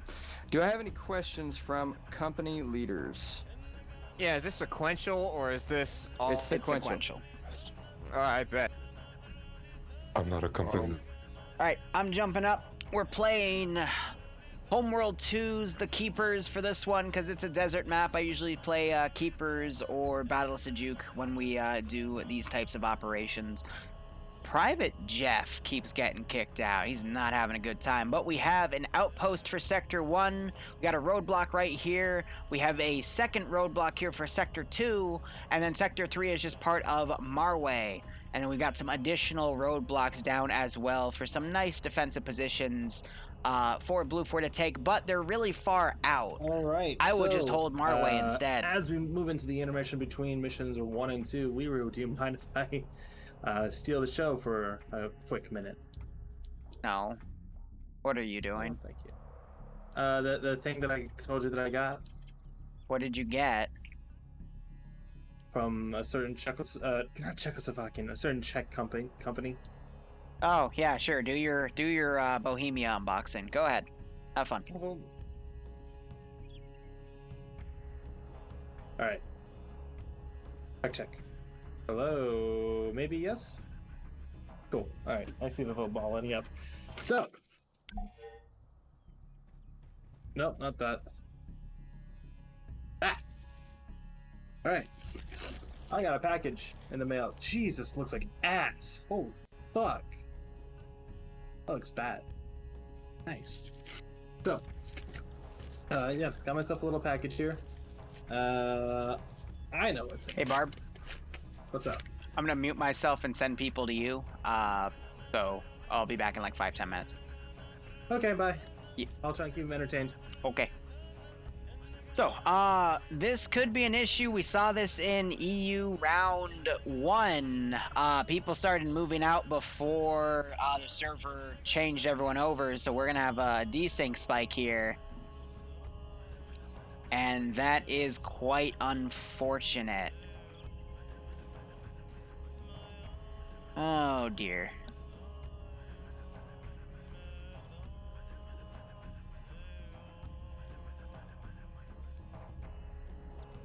Give me 1 second.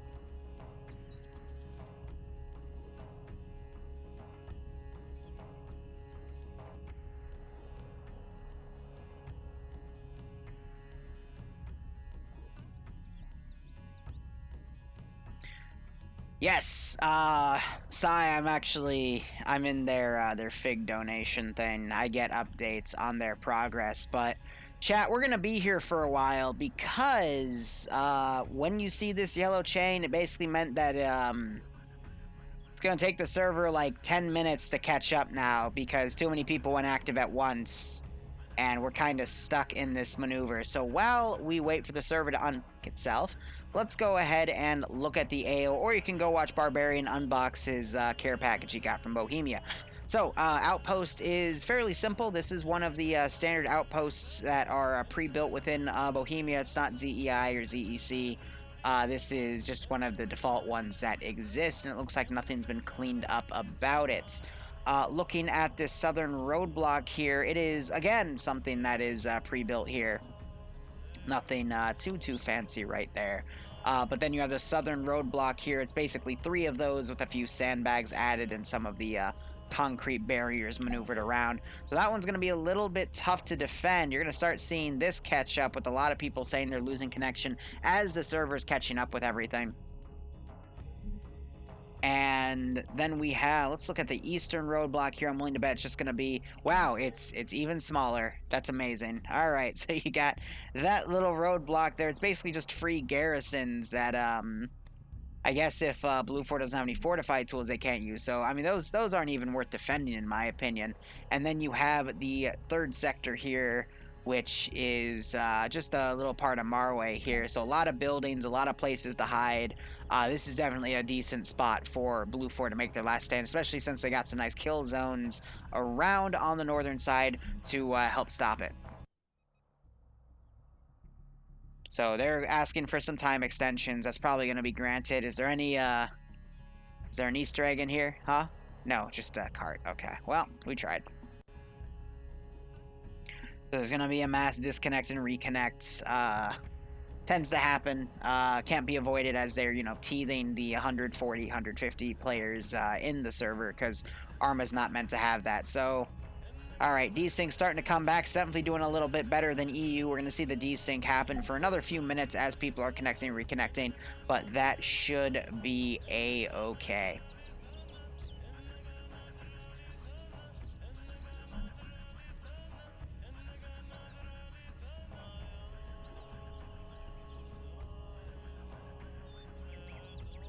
I mean, independent, they have a lot of room to maneuver. Looking at AO number 1, I mean, it's going to be easy for independent to get in using the forests, but this is on a bit of a hill, and there are some pretty good sight lines looking into the tree lines here. Plus, I'm pretty sure a few more fortifications can be built up ahead. It is also important to note that Blue 4 has only 2 762 technicals and SPG-9 techie. I guess I read that wrong because Independent has 3 50 cal techies and an SPG-9 car as well. So those SPG-9 Vics have both HE and AT rounds, so they can be really good at attacking sectors that Blue 4 is going to try to hold. But Independent is probably going to utilize the little jungle patches here to get up to this sector, and then probably try to close the gap with smoke grenades as firing's gone back and forth, because any other angle would be pretty messy. Sector 2, same approach, because it's going to have all these jungles to go up. If you go through the open areas, it's a big kill zone there. I don't think it's going to be seen that way. So instead, Independent, again, going to stick to the forests. And then the real difficulty is going to be taking the town. If Blue 4 wants, this is the actual sector zone that they have to hold. Specifically this northern side, but Blue 4 can also put marksmen up in these towers. They can have a few buildings garrisoned, make a nice perimeter. I would say Blue 4 might want to just scuttle one of these objectives. I would argue you could get a little bit of use out of defending Sector 1, so put a squad or a squad and a half in there, but don't overcrowd it, and then leave some explosive traps in Sector 2, and then go for Sector 3, but make sure you keep someone in Sector 2 to trigger those traps manually. That way he can hide somewhere in here.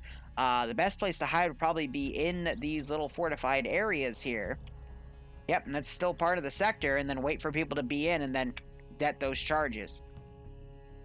But I will admit, today we've seen some really good explosive traps run here, and I would love to see it keep going, because it's tactics like that which can win you the day. So let's unmute real quick, see how Barb's doing. The kill on the MI8. Oh, it was like they couldn't have landed in a worse fucking spot, man. Sounds like Could not have landed in a worse spot. So do you remember, were you with me in that third round on Serrani where a full MI8 landed right in front of the Matt team gunner? Do you remember that? It was like a month ago. On Serrani? On Southern Serrani, specifically. Was it an MI8 or an MI24? No, it was an MI8, fully loaded with dudes. It was focused on the southern side.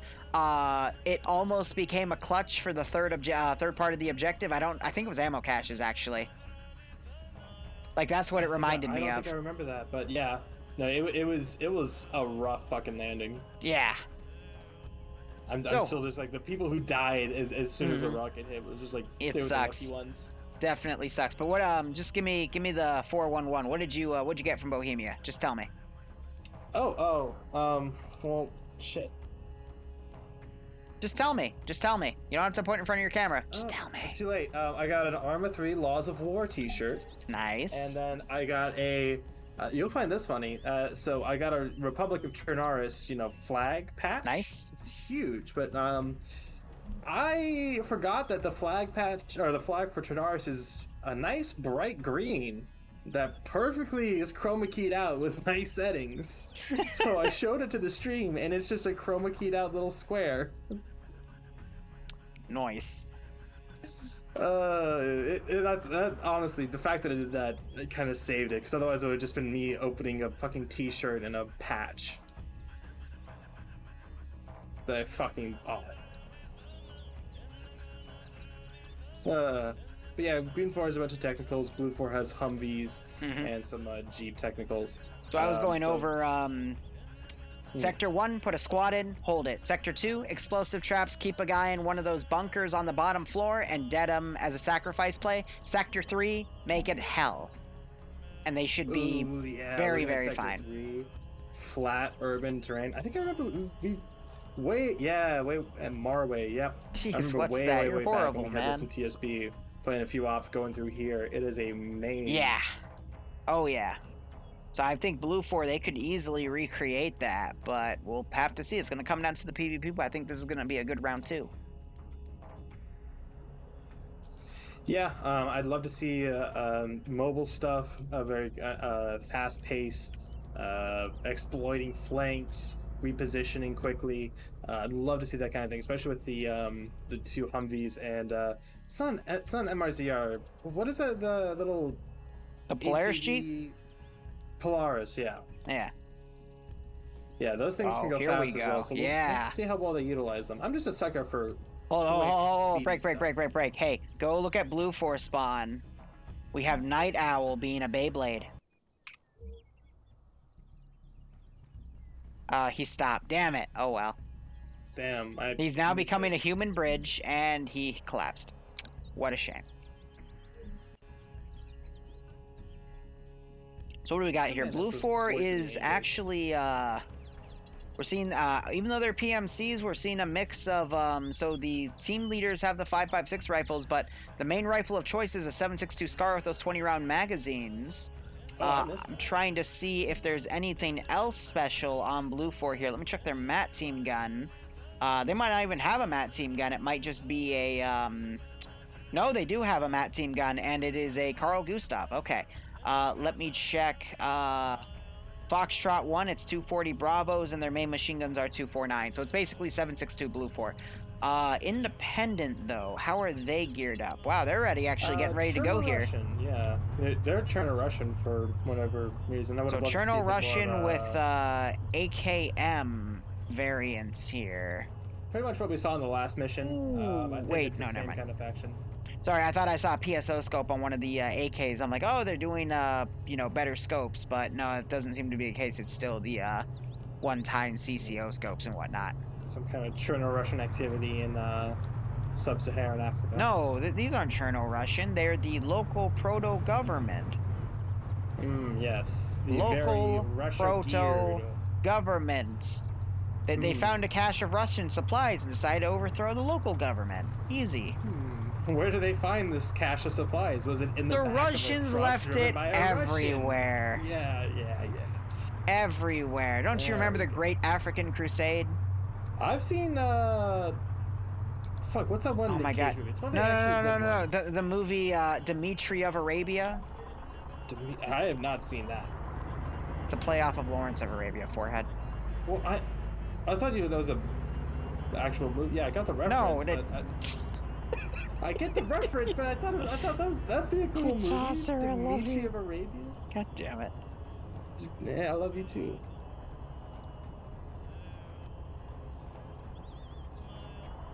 So it looks like we're having,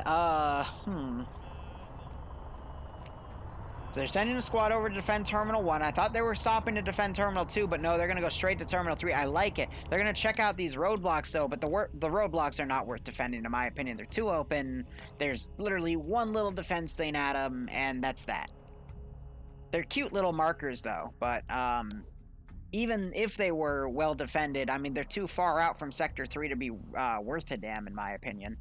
But they're cute. Ooh, Leg's getting a little too close to pads, but he doesn't go Arma. He doesn't go flying. Oh, right, we're supposed to watch their convoys now because of all the frickin' Arma incidents that have happened today. Yeah, no. Oh, yeah. Hey, at least Blue Force trying to make some proper spacing here. No, yeah, you see Green Force spacing with the technicals? Well, they haven't started moving yet, so they're just gonna wait it out. Okay. Oh man, I love it when vehicles overtake each other while they're dismounting in tight corridors. I mean, that's just asking to get run over. But yeah, a lot of Blue 4 guys dismounting on Terminal Site 3. Sorry, go ahead. Well, Tarnfrog is looking to head south. He's riding on the edge. Oh my god, this is... a couple guys in his car with this him. is begging for an Arma incident. Where'd he go to, actually? Maybe Hill 36, or just drive around? I don't know. But he's looking to go somewhere. Lord of War, that's the movie. Thank you. Someone in my chat reminded me of that. But like I said, one of the good ones with Nicolas Cage's good movies. Are these sectors sequential? Yes, they have to be taken in order. Okay, that's what I thought. So, 15 seconds left now. We'll see where they get off to. I'm not gonna lie, I'm waiting in Green Force spawn. I want to see if, not if, but too. when something gets armored. Yeah.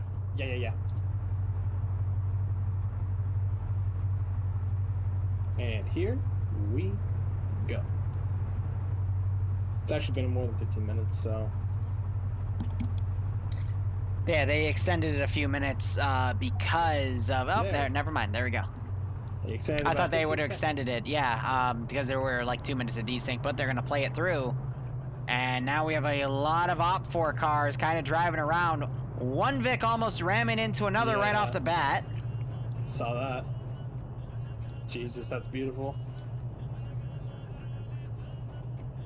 The pissed off African government force, man. The road rage. Ooh. Oh, I saw that one too. Gosh darn it. I love how we're sitting here. Like, it's horrible to be rooting for this, but at the same time, it's like watching a suspension bridge. Oh yeah, it's like doing like the penny trick on like train tracks and like just sitting by and with a thing of popcorn just waiting.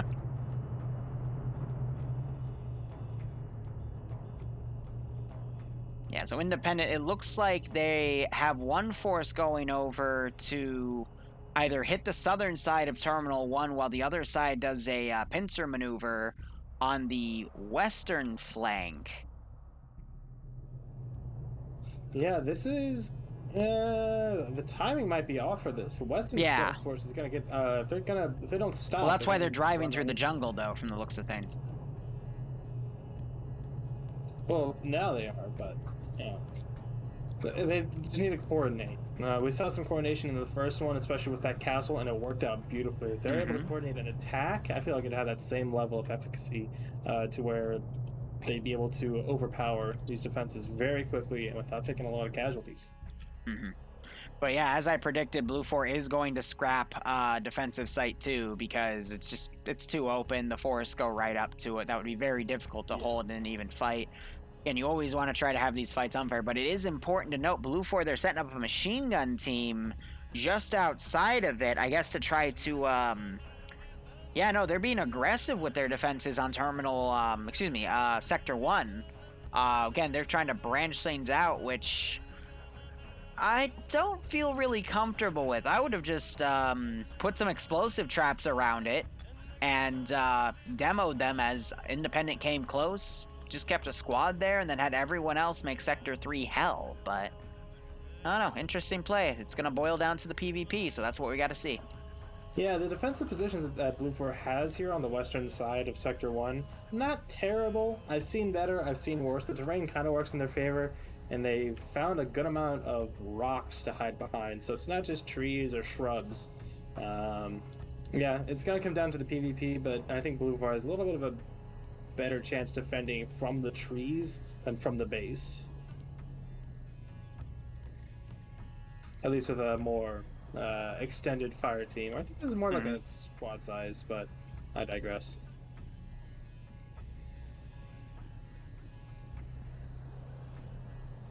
And yeah, we're just gonna be waiting this western side. Yep, they've dismounted. Yeah, I agree. What's starting that? To dismount, and they're pushing up. Where did... Yeah, Tarnfolk just went to that hill close at marker 22, so that's not too far away at all. We'll see how this attack progresses. What are your predictions for this, Liru? So, Green 4 is going to overpower the defenses at Sector 1. I'm not sure if any explosive traps were put down at Sector 2. I did see a demo guy walking around the perimeter of Sector 1, though, so might be a few explosive traps there. If it's an even fight, Independents are then going to tag Sector 2, then there's going to be a hellish fight in Sector 3. However, from what I'm looking, I mean, Blue 4 has a shit ton of guys way northeast, and we also have G-Legs, who I'm willing to bet's a marksman. I haven't actually checked, but... Yep, Platoon 1's HQ's marksman. He's with pads in that truck. They might try to go do some scouting and marksman action there, but Blue 4, I don't get their defensive lines here. Yeah, they got a huge group south of Sector 3. Thinking a vehicle barricade though. I don't get that at all. Like I guess because it's a high spot for terrain, but that's super. Like, why? Like, Independent is not going to go there. They're not going to do that wide of a flank because that's all a kill zone. Like, understanding strategy in Arma 3 when you're commanding is understanding... Hold up, we got Blue 4 doing some first shots here. It is Jane Saunders and Fun Guy firing at Independent forces coming up. But commanding in PvP ops for Arma 3 is all about understanding that the enemy commander you're fighting also has a brain. Otherwise, he wouldn't take the slot. He wouldn't have the balls to take the slot, in my opinion. But Independent Command is not going to commit guys up there. So why would you commit guys over there, expecting a wide flank? I mean, I don't mean to talk shit about Friday Night Fights, but usually you don't see forces go back for the vehicles and then drive. Okay, let me reel that back. You see them go back and take vehicles, but they'll usually like drive right up to the objective with those vehicles for the 3rd sector. Yeah. Because by then time's running out and they have to rush in to get it. So planning these wide, elaborate flanking solutions is dumb in a city. It's better to put your guys in the damn city and hold it. So I don't like Blue Force strategy with that. I think it's just maybe for... I'm trying to think of why they would do it, and I honestly can't think of a good reason other than they think Green 4 is going to attack from that flank, because why else would you put guys there to hold it? But... yeah, no, they need to be put in the city. I mean, a better spot for them to be would be at the Minaret Towers and that whole complex, because that would at least give them good eyes around. And, you know, that also puts them close to the objective. I mean, it's not the best position for a squad to be in, but it would still work. Because this town has so many checkpoints, natural choke points, excuse me, where you can make trenches and hold around. And I mean, it's perfect for... It's perfect for some... Yeah, literally, it's perfect. But I don't see Blue 4 utilizing it. They're utilizing some of it to the south, but they I get their idea. So what they're doing, I mean, is they're going, okay, they gotta go to... They have the high ground, but it's useless. It's a blocking force between sectors 2 and 3, but it's too much. This is... So we talked about all the eggs in one basket. You know, for the last mission, it worked out for them pretty well. We thought it would work out. This one, it's like... Okay, hold on. I'm gonna make you reel back for 1 second. It worked out, but literally they did not have an extra minute to spare. Had Op 4 had an extra minute, we saw that they would have then taken everything. But well, it's what I mean with this is like this is. I don't think this will work out for them because this is not what they have to defend. This isn't. You know, they're not making the Alamo. I'm just saying, again, Blue 4 should have just had a squad defend the first position, put some explosive traps around it, baited it, let Independent, you know, take that sector. That's a sacrifice play for stalling. Take Sector 2, put more explosive traps down, again, sacrifice play, and then just make Sector 3 equatorial hell. Because there's so many places to do that. Yeah, I know, it got smoked a little while ago. They tried their best to hold, but it just wasn't enough. No, they were never gonna hold. Not against the whole force. But yeah, I know what you mean. It's... I don't know. Blue 4 needs to be more spread out. Look at Foxtrot 1 for Blue 4. They got 1 man down. They have a full frickin' independent group coming up. I see Cullen from TF121 pushing up with his guys. They've learned quite a bit. They're like they're a small milsim, but they're pretty chill dudes. One of them just bad fragged on their spot, but now they're Vormax come up. Blue 4, they got their car driving up. They're gonna try to get Tarnfolk back, but now Independent's right here, and they're gonna kind of catch Blue 4 out of position here. What the heck was that for? Yeah, they got some veterans in the first compound. Night Owl, Indigo Fox, Snow, Victor Koak. People who know their stuff, so we'll see if they're able to weather the storm for a decent amount of time. Because there's no way, I don't believe that they're going to cannot believe Blue 4 just got out of there properly. Take down a considerable amount and burn that time. Definitely. That's all they need to do. But it looks like we're starting to see people drive out and route. 18 now coming into these compounds as well. Blue 4 is going to abandon. Trying to go on a wide flank, but TSB squad cuts them down. I saw Galil over there as well. Actually, he's the only one over there. But sorry. Blue 4's ditching that spot. Oh. Grenade just took out a tower. Hot damn. Like, I get it. But at the same time, like, you could just chill in there and turn it into a trap. But I've noticed this a lot. People do not like sacrifice plays in Friday Night Fights. Ooh. And we're, again, speaking of sacrifice, Hill 22, south of southwest of Sector 2. Yeah, they're getting Green 4 is getting lit up by a machine gun over by Foxtrot 2. I think it's at 240 Bravo. It dropped like 2 or 3 people immediately. That's exactly what Blue 4 wants here, to knock him out. But yeah, no, Blue 4 has been focusing on playing with small machine gun teams. So that was actually both Foxtrot teams for Blue 4. The first one was ahead, the second one was a bit further behind. But also starting to get a little darker as the sun's starting to set, so that might be interesting towards the end of the round. But that was a good wave defense of, you know, covering each other's retreat. So most of Foxtrot actually survived, and they knocked out 1 or 2 independent guys. So again, pretty even. Blue 4 needs to get a few more extra kills, though, because independent has that numbers advantage. But it looks like they're going to just pull out. Yeah, and they have those quick cars. They're able to get out of there for the most part. I think that's, you know, cutting their losses. We see Green 4 now pushing up, just sprinting to the base. Yep. To capture as quick as possible. Blue 4 does have more skulls than independent, though. And with Kaiju and Acid about to be double tapped, that's just going to add a few more here. And that's not what Blue 4 wants to be in right now. But it's because they just spaced out their forces so much that it couldn't be helped at that point. By the way, spectators now have global chat, so you can see, I would argue both teams' markers if they make them, but I've been seeing markers appear both in EU and NA for these rounds here, so if you want to use them, it's up to you. Oh, north of Sector 3, G-Legs and Pads have gotten within a few hundred meters of that last sector. They might be able to pull it out from under them. They're a marksman team. They're not going to go for that, but it is worrisome because there's only 2 guys in the actual 3rd sector. They're a marksman team, but they're in such low ground. I don't terrain fucking only get it. goes from like 12 to 15. Like, it's very, very flat. So here's the issue, though. Green 4 dismounted from their VIX very far off from where the actual sector is. So I think they're just going to continue the rest of this on foot, which would be a little bit of a mistake in my opinion. Ooh, yeah, but I could see this distance being done, but it's just going to eat up extra lines on the clock here.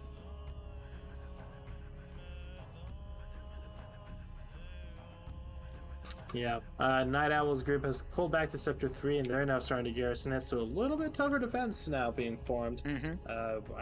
This might have been the plan all along, to just gradually fall back to Sector 3. Yeah. So, not the best, not the worst. Again, kind of playing out for them so far. Now we have actually 17608 Tarnfalk over there by the minarets, doing what you were saying earlier, getting up high and trying to get eyes over a wide area. All the area around this town is pretty well open for the most part. That's going to be good for scouting. You got to put yourself at the level of where 17608 is, but he does have a Vector 21 out, and he is looking around. He also found an MOS scope for his Scar. Oh no, he's the marksman. Oh, so they just get scars. I mean, it's 20 round marksman. Yeah, I mean it works. It works. Pseudo marksman rifle there. I'm gonna say independent at most is gonna take another 10 minutes to get to Sector 2 and cap it, which is gonna leave them, if we round up the time. God, so let's say it's 30, 40, so it's going to give them 25 minutes to hit Sector 3. But because Blue 4's defense lines are so pushed out, I think they could break through and sweep it out from under them because of the lack of centralized defenses. But Independent does have the numbers advantage. It's pushed up more. It's what started as 15%. I would argue it's at about 20 to 25% now. Hudson has spotted Pads and G-Legs over at Hill 27 east of Sector 3. He has perfect eyes on them. And yeah, they're starting to take shots now. Yeah, I mean, it's obvious because they, dug up trenches, and that, adds to the little skyline, so they're going to be looked at closer. But, I mean, these two, they are going to try to get some licks in. You always see them as a team. Yeah, I'm surprised return fire hasn't come in yet. Yeah, I think they're looking, but these guys are pinned down. They know it's a marksman, so I think they're trying to get Bravo 2 Blue 4 team to try to sight them out. Out to the east, Hudson has eyes on them. He's looking right at them through a vector. So he definitely sees them. He just needs to... he's got a CCO scope, though. Fire. Like, that's going to be a really tough shot to make, but he might make it. True. We just saw him go prone with the resting weapon on the floor.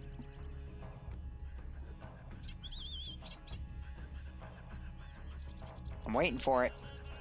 Me too. More shots going off from G-Legs. And returning. There's the barrage. As well. Ooh.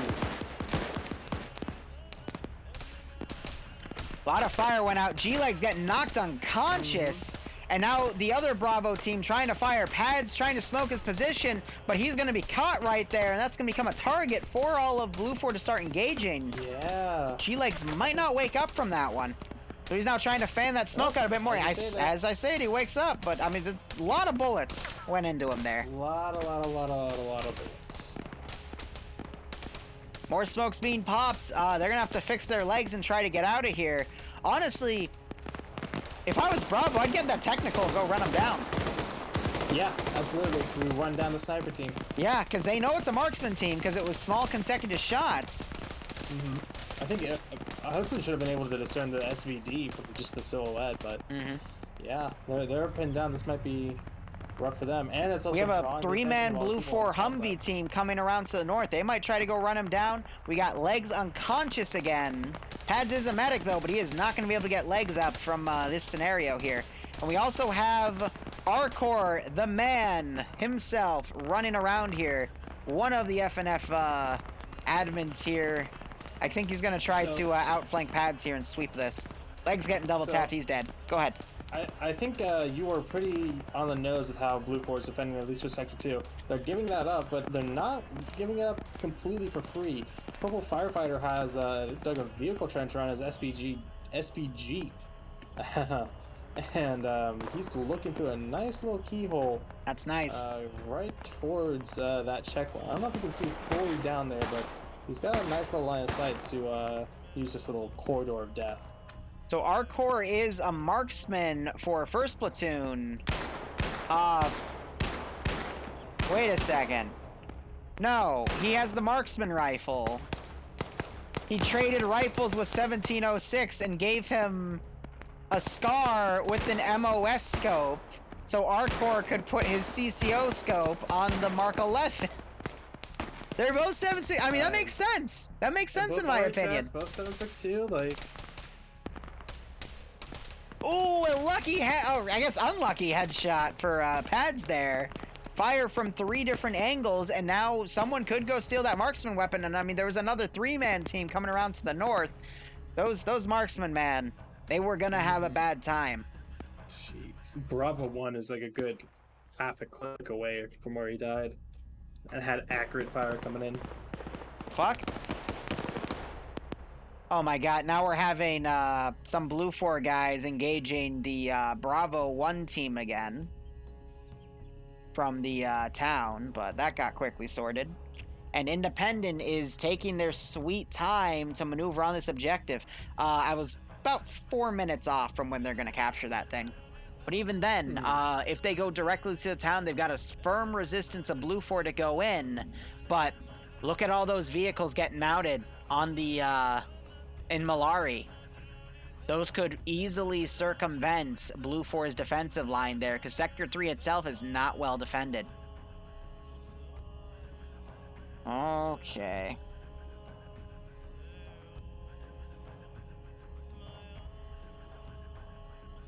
We're using this kind of, not quite an MSR, but a nice long straight road to kind of form some kind of line defense. Could be interesting. Well, again, lots of rooftops. This urban fighting is going to be very hellish for this attacking Green 4 force. But if they're able to pierce through quick enough and just kind of get into the city and then from there work through the buildings, I think that could negate that benefit for Blue 4. I don't know. We're not going to see any action for another few minutes. Independent's going to take Sector 2. And then we're going to have to see how they maneuver here. They've got basically a 3-group maneuver here. So the main fight's going to be from the tree line to the edge of the town. Blue 4 might reposition its forces on the eastern roadblock flank. But I can also see Independent possibly going for a rush. But a rush would be very dumb, considering what Independent knows right now. Hey, Drum. Thanks for the raid. Yeah, they should be able to see by now. I think people like Wanderer, Tom, who are coming up on this checkpoint, they should be able to realize, yeah, they're just giving it to us. But if they have any wits about them, they'll know that may not be the case. Why would they give it up for free?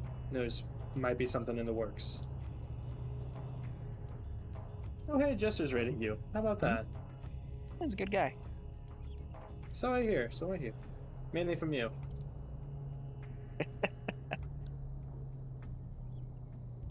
But yeah, it's gonna be a little slow. Hold up. We're having some contact start between Blue 4 forces on the leftmost side of the southern garrison. I think they're firing into the forest here, trying to see exactly what they were aiming for, and if they try to re-engage again. Breaking a window? It might have been. I'm sorry.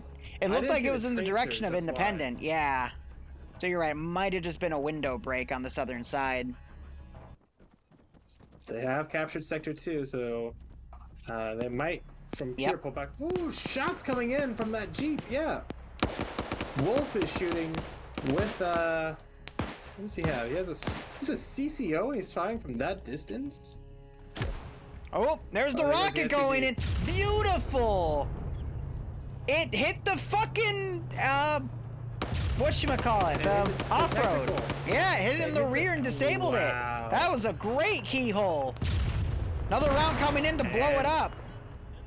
And Independent is running away from that flank. So a really good 800-meter shot. Yeah. That's amazing. That was a great keyhole for Blue 4, and that's gonna make that Independent flank freak out. You actually see a lot of them now displacing to the southeast. Oh yeah, they're running away from. That's perfect. That's a perfect routing shot. Now they're gonna spend more time to reposition, possibly to try to go around it, and then you might actually see those eastern flank forces be useful. So yeah, I was gonna say they should consider going through that forest. That hill again, the center can kind of give it a little bit of concealment as they move. All part of Blue 4's master plan, I guess. Fuck. Man. Now you're seeing some of the Independent guys coming to the edge of the tree line here, getting shot at by the Blue 4 garrison. These are massive kill zones that Blue 4 has set up here. Independent, though, if they still had their Vics, they could literally just drive into them, get on some perimeter walls, and ignore this fight. But unfortunately, with leaving behind a lot of their vehicles, now they're kind of screwed. But we do have Alpha still in the town of Malari with quite a few guys. Actually, that's all of their vehicles. I wonder if they're going to pull around and try to pick people up, or if they're just going to do a large vehicle rush from a different angle.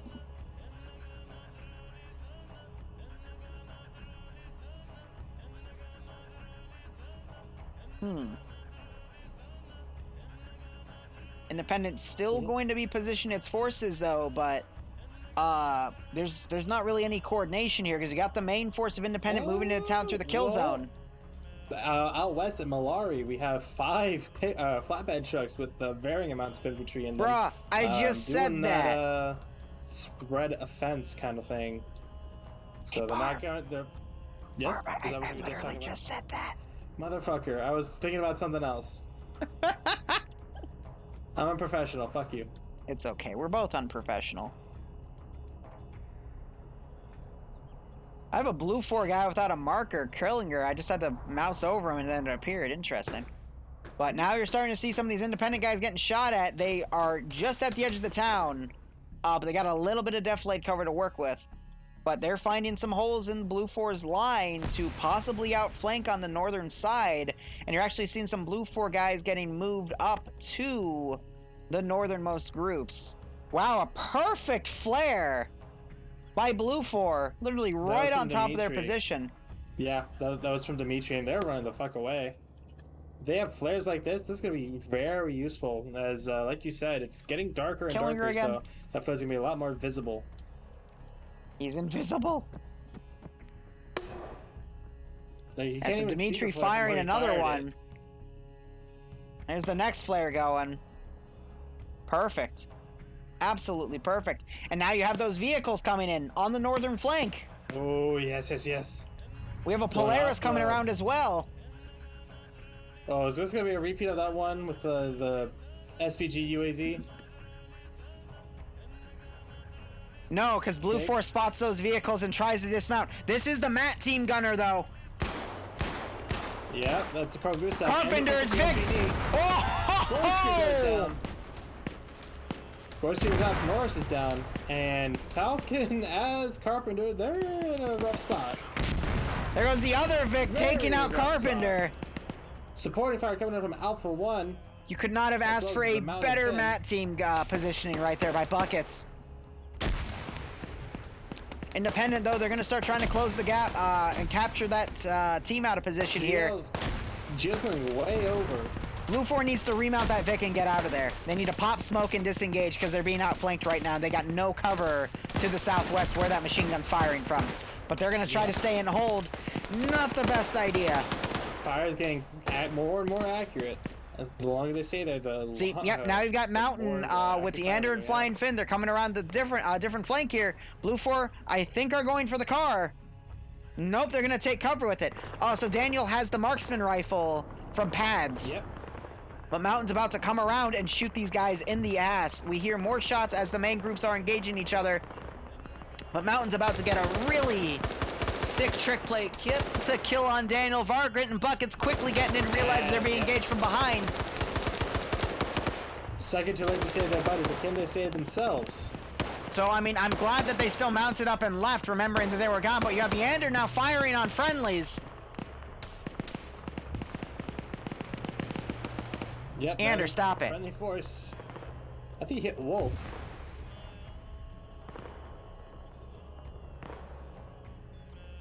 Little desync spike there as Alec was losing connection, and now they're returning fire on them because they got shot at earlier. But that Blue 4... That's a drink for me. Oh, cack. By the way, we have another vehicle that's pulled around. It's Galil. He got stuck, and his driver died. And he just traded. Actually, he got knocked unconscious by 17608. I don't know who Galil was with. It was DeVincer. DeVincer got his fucking Vic stuck. Genius. Rip. Thanks, TSP. Well, it can't be perfect all the time. I know. Tweaking Frank and ISO. Yep, watching them go into town. Tip of the spear. This compound that they're in now, this is funky. All of these little doorways, like there is no real cover moving through these courtyards. So they gotta be very careful. They have Debrit, Dimitri, Bart, Arcor over here. Should be able to spot them, but they're not looking that direction at all. Iceberg, Frank, Razzie, Twig looks like he's climbing the minaret. I can't believe that this is actually being useful. I'm going to say this right now. I legitimately cannot believe that there is an independent flank on the eastern roadblock. Like, yep. I guess Blue 4 knows Independent better. As an outsider looking in, I think Independent's dumb for having a force over there, and I think Blue 4's dumb for having a force over there as well. Because it's just a massive open kill zone. Like, why would you fight over it? Well, stupid, whatever. Stupid, so... Yeah. Looks like one person, Debrit, I think it was, the M240 gunner, he goes down on top of that roof, leaving Killinger and Arcor, as well as Bart. GL's flares going out. Their position has been marked. It's stuck in the side of the minaret. Oh, that's the lining them up. Now all of China knows you are here. Goddamn memes, man. But no, Green 4, they're going to make their hold there because they got Charlie up on their right, aka the southern flank. Platoon 2 HQ getting engaged as he tries to drive away, but Independent is dangerously close to Sector 3. I could see the northern forces of Independent rallying on a Vic and then driving on the northern side and potentially taking it, because there's only a handful of guys actually defending the sector itself. Yeah, and this is kind of their strategy. What the strategy has been, create the perimeter and prevent them from even getting close, which makes some sense in a way, but it leaves them vulnerable to these kind of flanking attacks that they're able to commit with these vehicles. The trucks and the off-roads give them that ability to quickly push the advantage on a flank. So Iceberg's team, they've gotten some reinforcements, but so has the Blue 4 team. Tar and Falcon, Indigo Fox, their squads have come over here and are giving some nice enfilade fire as majority of our Scorch gets players Dimitri. here, pushing Dimitri, killing him, leaving Killinger and Bart here on this little strip.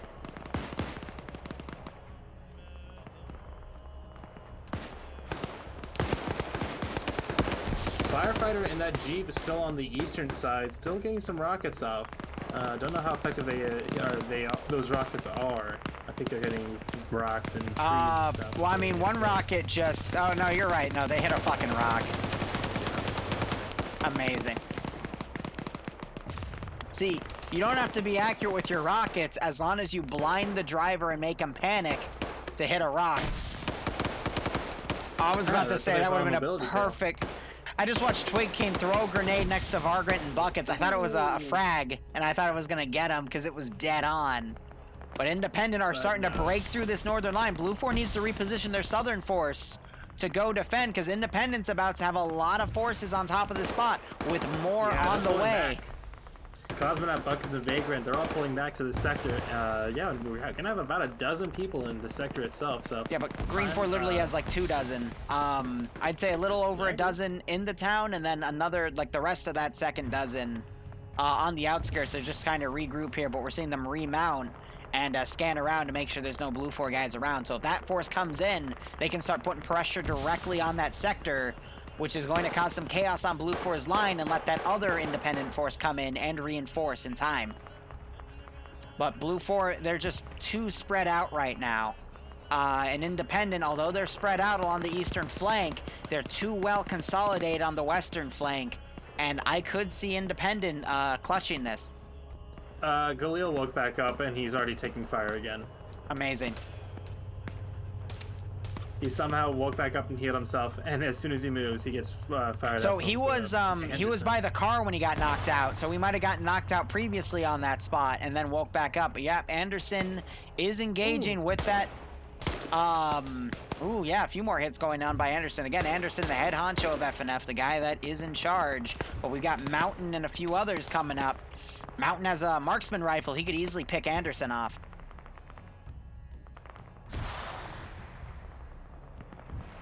Meanwhile, Vargrant down on Blue 4.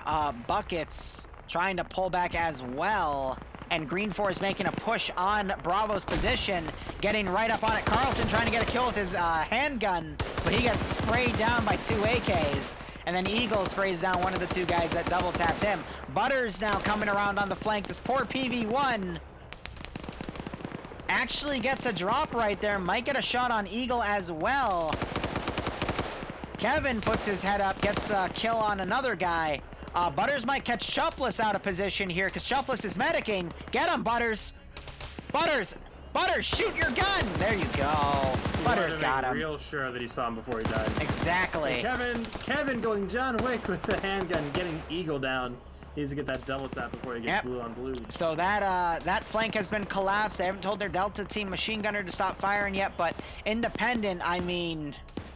God damn, Blue 4 needs to get some good PvP in because they're about to have a lot of dudes. But you see that southern flank. Oh my god, yeah. That southern line of Blue 4 has now consolidated back into the sector. They are going to make Independent fight for these last few inches. Yeah. So I like the reconsolidation here. Absolutely. This is what they saw the signs early enough and they were able to work it out to the point of getting it. But Twig King gets rocketed in the minaret that he's in. He survives. Another one going down there. Down the ladder. He's trying to go prone. He's got to climb down. Good call there. They realized Twig King was using that to scout out so they can knock out his lines. Yeah, because he's got an LR. He's been telling his guys where Blue 4 has been maneuvering. So knocking him out of that position is a great call. And now he's going to have to find his way down. No, he's still using it. Fuck your AT. I can still do recon.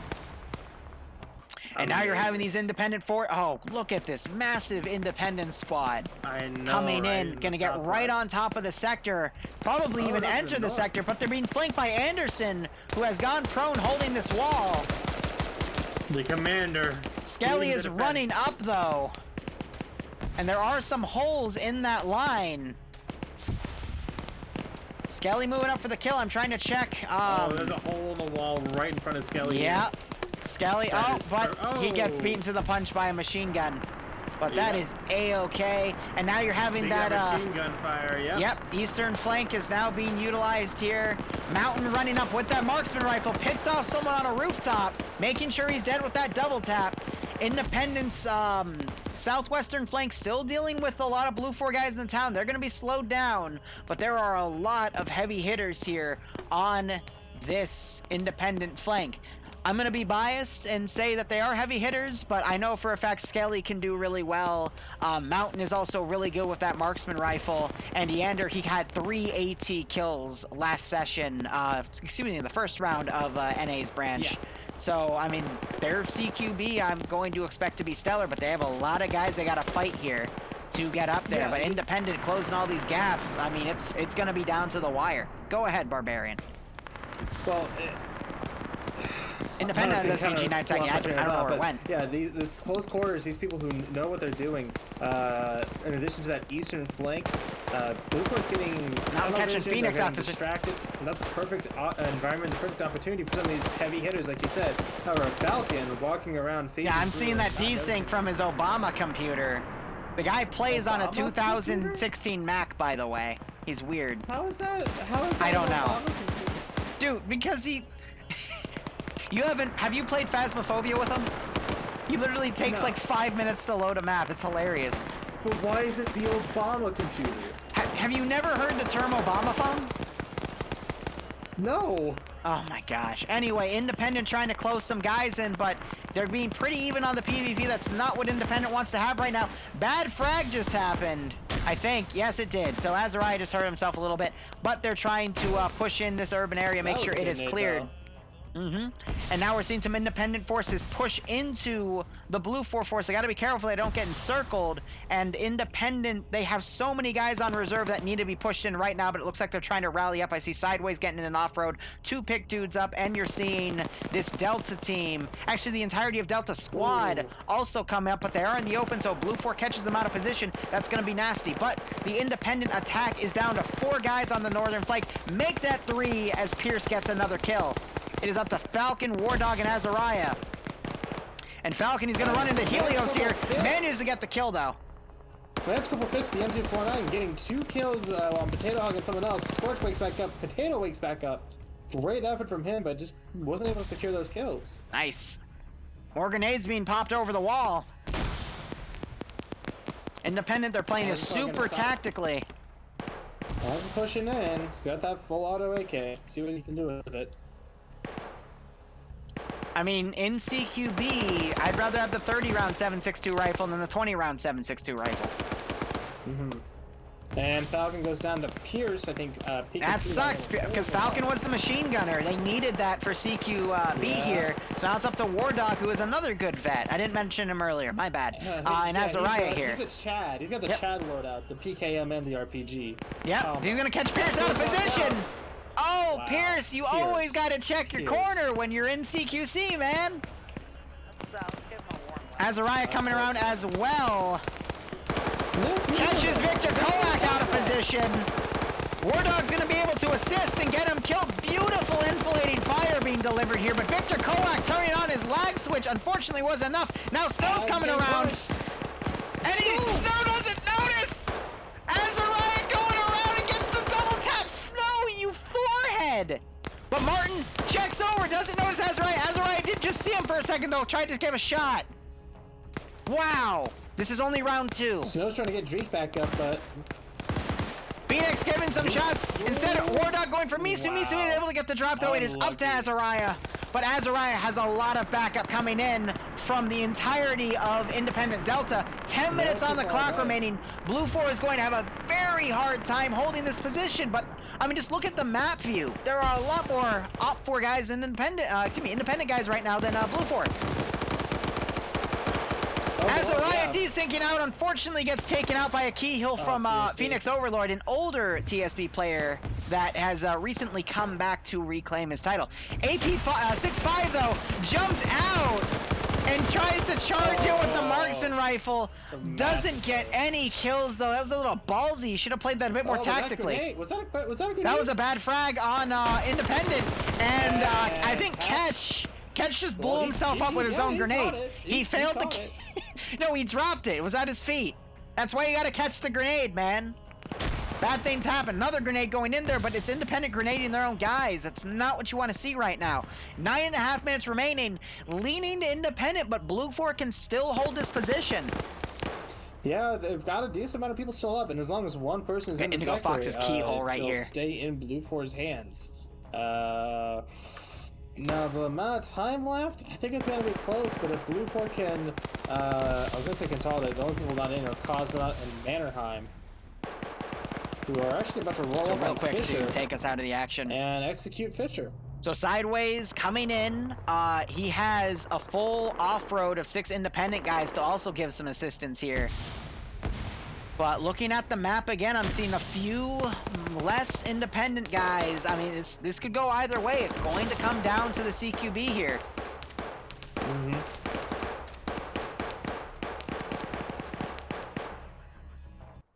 Decent shots going in, but like they need to go in and take these guys out. They can't be just doing these pop shots. Yeah, so all these PV, I just realized all of them are PV1s, and then they have a major.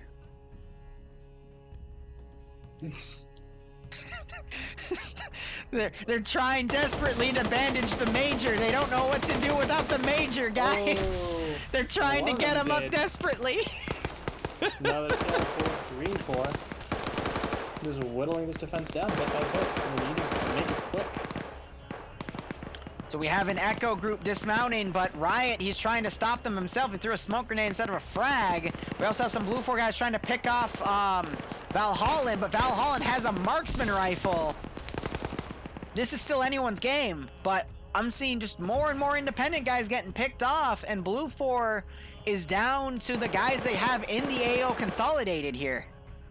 There's a few more coming in from the north. Brady, Kernshaw, and Hudson. Riot going down. Coming in as a little bit of a reinforcement, but that could be the deciding factor. If they're coming on the flank of this Green 4 Garrison 2-story, that could 2 more independent guys just went down. Long enough to give Blue 4 the 7.5 minutes. All right, more independent guys coming in. It's just, if independent gets even trades, they should be able to win this, but it's going to be Pyrrhic. Absolutely. At this point, it is Sideways remounting. Pride, all that kind of shit out the window. Win by any means necessary. So we've got Pickles and Erickson trying to push on Mito and Jane. Mito getting shot up a few times. Erickson running in, getting the kill. Now Jane is under pressure, trying to fire into Pickles. Gets the down. But he has a 249. He's fighting Erickson. Manages to outshoot Erickson there. Supporting fire coming in from green, but it's way too late as James Saunders makes their way back downstairs. Pickles wakes back up though, just in time. Oh, for Jane to put a bullet in his head. Erickson's back up though. I do like how this AO's gone from bright to dark, but Independent shoots Erickson. Yeah, I was about to say. 6.5 minutes. Still anyone's game. It's going to be a close one. Push. He's trying to make a play. And so is Martin. Jinx. All right, Martin. That room is filled with bad guys. He's gonna mag dump the door. The privates were able to get their major up though. This could be bad though. The major's back up. He can consolidate his privates. And a huge force of Green 4 just came in to reinforce. It's another squad. Private Green sacrificed himself to kill Martin, and Private Green's still alive. Damn. Why is there a frag? Who's still a frag? Because fuck Shade. That's why. Might have been Indigo Fox, actually. Indigo Fox coming up, trying to kill Private Green. Manages to knock out Private Green. Unfortunately, where's the Major? The Major is dead. The Privates don't know what to do. Indigo Fox trying to flank around, gets cut out of the open, knockdown, and Neptune and Sideways get him mowed down 2 guns to 1. We have Scorch coming around on Blue 4, catches a Private Cuckshaw out of position. I butchered his name. Cuckshaw? Kachow, whatever. I'm bad with names. This is Scorch with the fucking mat rifle. Yeah, this is 5 minutes remain. I don't know. 5 minutes, 5 Blue 4 members. I mean, holy crap, you can count. You're right. This is going to go to overtime if Independent stay in the sector. Yeah, Blue Force gonna have to push them out and clear the sector for them to end that overtime. This does give Independent a little bit of time to regroup, though. And they're not now. They're letting flares to see shit. It's getting that dark. Yeah. That late in the match. 4.5 minutes. Using the night vision.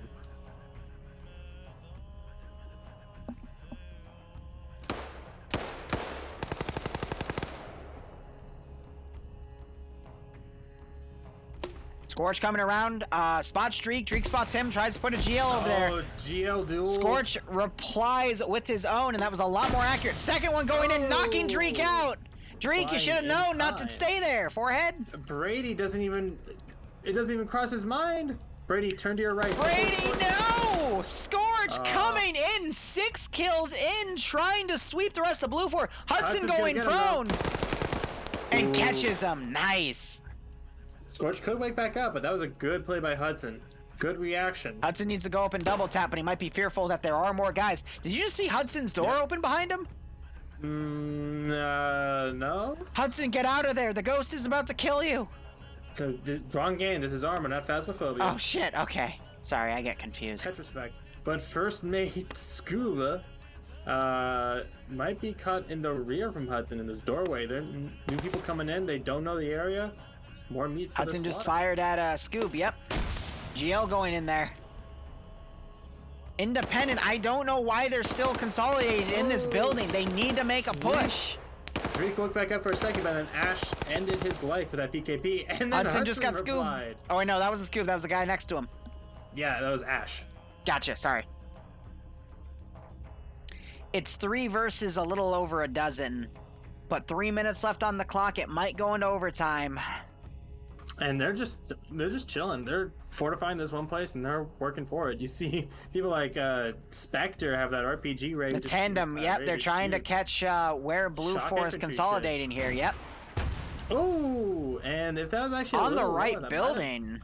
Yeah, it might have done something to Lurch, but he's gonna get spooked and leave that building. As Porter is pushing up along with Mags, they're calling for a full-on charge. Break the Hudson line. catching Porter out of position. Hudson gets knocked out by Mags, though. Oh, that would have been a beautiful double kill. Oh. That's not what Blue 4 wants to make right now, though. I was hoping for it. I was really hoping for it. I was hoping for a great double kill there, too. And now Independent using these last 2 minutes, they're gonna push. Oh, God. Phoenix and Lurch, man. Overwhelmed. Like, no amount of explosives are going to be able to This is stop Russian this. tactics. The local government's angry. Again, I think Blue 4 should have had more people in this base, but still, I mean, from what it looked like, Blue 4 was winning, but Independent just won the southwestern flank and was able to just encircle and push through Blue 4 as they kept pulling back. Yeah, and neither of these Blue 4 guys have MGs. They just have rifles. I don't think they're gonna. I don't see them winning this. Gotta believe. I believe in Phoenix Overlord. He should be using his AT4. Oh yeah, Spectre taking out PV1 Catch. Screw that Independent guy. That's a drink. That's a drink for Blue on Blue. Oh, and the double tap. Excellent. Now right, PV Cole's confused. He's looking over to wonder, hey, you just shot my friend. Oh, they shot Catch because he had a Blue 4 rifle. So he pre-ID'd off the weapon. Oh, I love it. I mean, valid. It is valid, yeah. It's valid. 1 minute and 15 seconds remaining. No, 45 seconds remaining. Oh, for me, it's 1 minute and 10 seconds. Oh. I mean, it's going to go into overtime, though. Mags took a second, and he got shot through the under part of the door by Lurch. Amazing. Oh. Those an 8 out to be and sure. And the door opens. Lurch gets betrayed by the randomly opening door. It opens a second time. Coda randomly spraying. He has no idea what's going on. I don't know what's going on either. Lurch is going on the roof. Lurch trying to go on the high ground. He's going to shout, it's over, Coda. I got the high ground. Meanwhile, Green 4 pushing. Well, Phoenix only has 20 shots. He didn't pick up any freaking machine guns around. He didn't pick up the AT. Oh, mission time. It's going into overtime. It's going to go into overtime. There's too many independent forces in the zone for it not to count. take one. doesn't even. Yep. Ooh, it's up to Lurch. Lurch, you got this. Lurch, they're sending the privates against you. Lurch, that's a grenade. Trying to get some more shots here.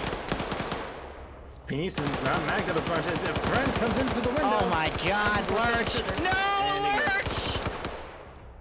Wow, 30-second overtime right there, and Coda gets the double tap. GG round 2 for Independent. Blue 4 just lost too many people in Sector 1, and they couldn't get the number advantage back.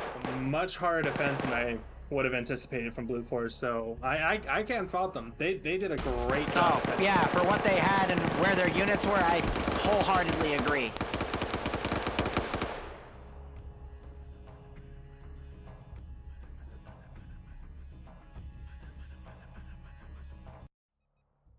All right, now there's probably going to be a round 3. Well, that was fun. Well fought on both sides. Yeah, very nice. I don't know how when I flanked you. I don't know how 2 of you guys didn't go down. GG, Blue 4. Good job. Were you the guy who flanked north? Oh, no, I was the guy that jumped off the roof. Who was the guy that blew up the tower that I was in? Spectre. I need someone from TSB to post whatever numbers we should have. Hey, War Dog, Gorski, for when I'm gone. I think that might have been me who blew up the tower. Say my name, Carp.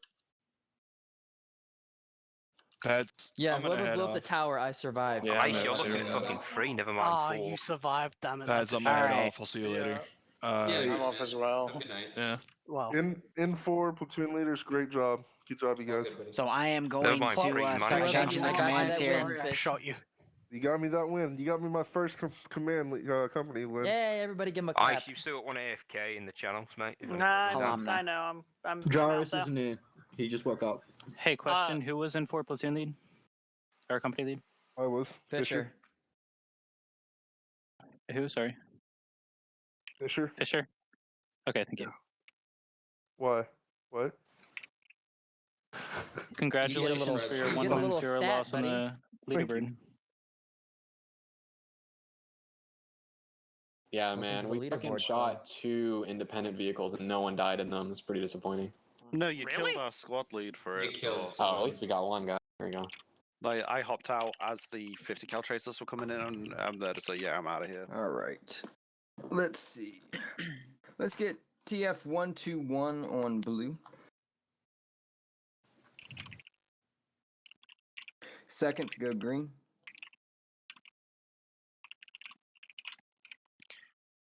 Four has.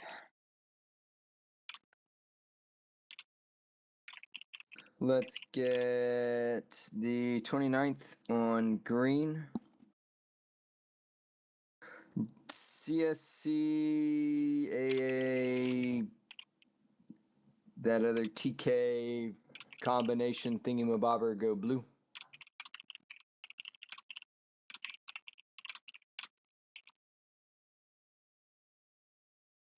Let's get Tau on green.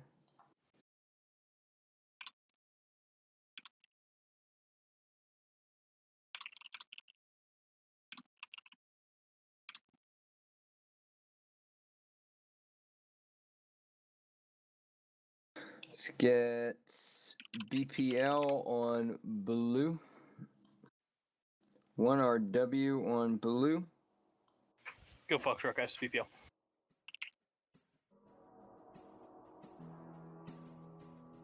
All right, now I'm gonna look at the multi and call some links of people Let's who are get not in anymore. SOG on green. We'll get UPSC on green. Righto, Iceberg. Thanks for dropping by. Hope you had fun playing.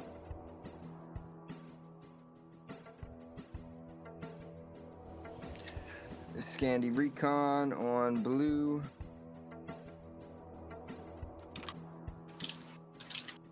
Right, Iceberg. TSB can go green.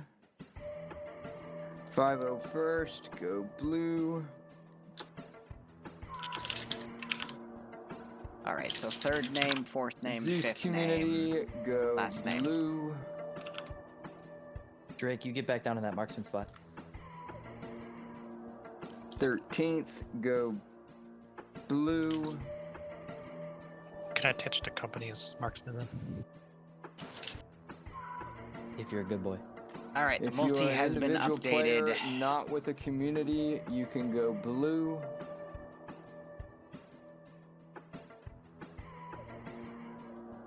Final round. Room to join? Yes. Friday Night Fights has room to come in. Exclamation point FNF. Feel free to come in and shoot people in the face. It's going to be down to 100, so I will adjust that. For the third round.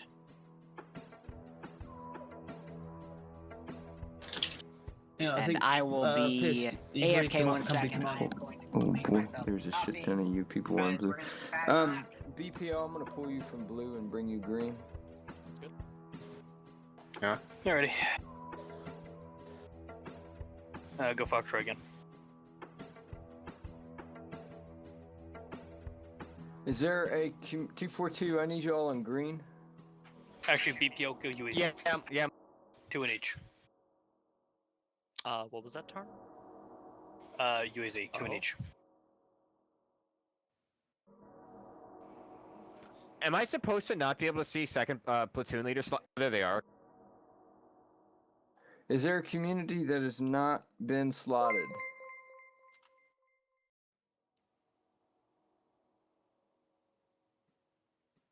Any community that has not been slotted?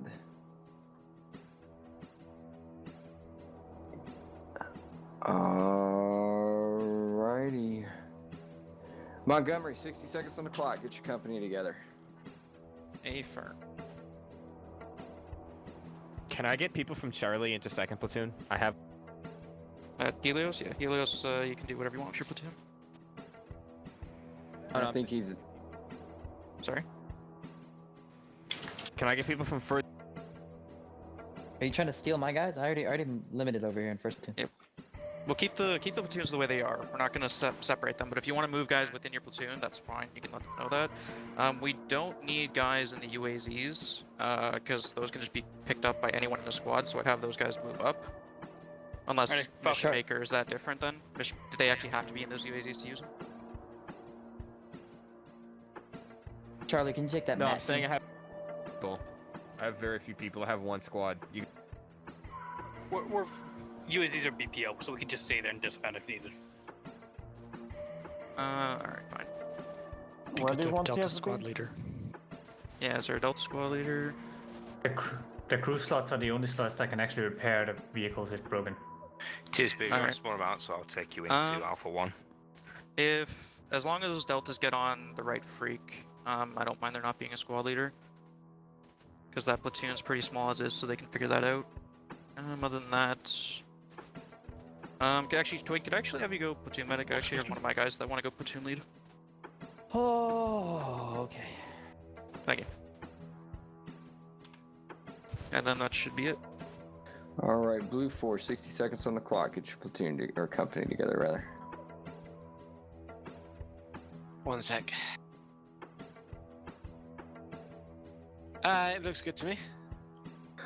Alrighty, let's get her to map screen. This will be the last round of the night, everybody. If you have someone that's on the fence about participating or just getting home from work, getting home from their Friday night date, I don't know what y'all do on your Friday night, I don't know why y'all don't come here and spend time with me and then constantly beg for an OnlyFans. Get them in for the last round of the night. I do like to see everybody all the way through up until the end. We will be back at it again next Friday, EU event and NA event. And then here coming up at the end of the month, we will have a spooky secret Halloween event that I hope you all are looking forward to. It's kept under wraps. It's very secretive. A lot of the staff don't even know what it's going to be about, so we're looking forward to it. We had a pretty killer one last year and hoping we have a similar one this year. Anyway, what is the brief of our mission? Oblique mission, non-sequential, magnified optics, and engineers got a bit more points to do defense. Alrighty, do we have any questions from our company leaders? Green's good. Are the terminal sequential? Non-sequential. You would take him in any order. Alrighty, this is the last round of the night. Thank you all for coming. Good luck, have fun. Round 3 starts right now.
Hello. Hello. Don't you just love always being a push and pulling? So everyone else is stuck in... Not just me? I'm gonna say, everyone just disconnect, wait a minute. There he is, the man of the hour. How you doing, Barb? Sorry, I wanted to go AFK, take a little break, and let things play through, so apologies to chat. What are we looking at? No worries. You got raided, by the way, so you should probably thank them. But oh, who raided me? Oh, Joey MJ Taylor. Yeah. I watch him once in a while. Yeah. Then for Blue 4, 3 terminals, non-sequential, all that good stuff. Terminal 3 could very well be all eggs in one basket. Comparing Terminal 3 to Terminals 1 and 2 is like, I mean, apples to oranges doesn't even cut it. It is just radically different. Terminal 1 is okay-ish. Terminal 2 kind of sucks. All right, so Blue 4 rocking... Probably... Got you. Yeah, go ahead. All right, so Blue 4 rocking G36Ks, they're Blue 4 based 5.56, independent rocking... AKMs and AK-74s. SA-58s, yeah. 5.45. Interesting. So I'm sorry, what terminal sites would you... Excuse me, what terminal sites would you call?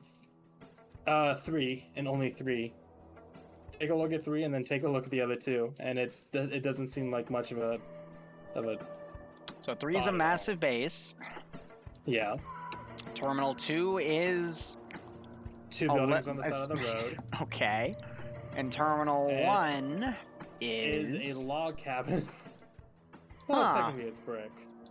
Well, if I was Blue 4, I'd go hold Terminal 3. Yeah. I mean, it's kind of feels like a no-brainer there, but I'm sure Blue 4 will find a way to impress us. Yeah, we'll see what they do. I mean, just with you could have all of Blue 4 just hold that perimeter along those 2 roads that make up Terminal 3, and you'd be set for the most part, I think. I mean, they have some MO13s. You can station those pretty strategically, I think. I think there's space for them in there. But, like, Terminal 2, you'd have to bring an engineer in there to even make it partially defensible. Sightlines are all fucky with the hills and the rolling terrain. Terminal 1, you have this big open area to the west and the northwest, so it's kind of redeemable a little bit, but yeah, comparing to Terminal 3, it's like, don't even bother.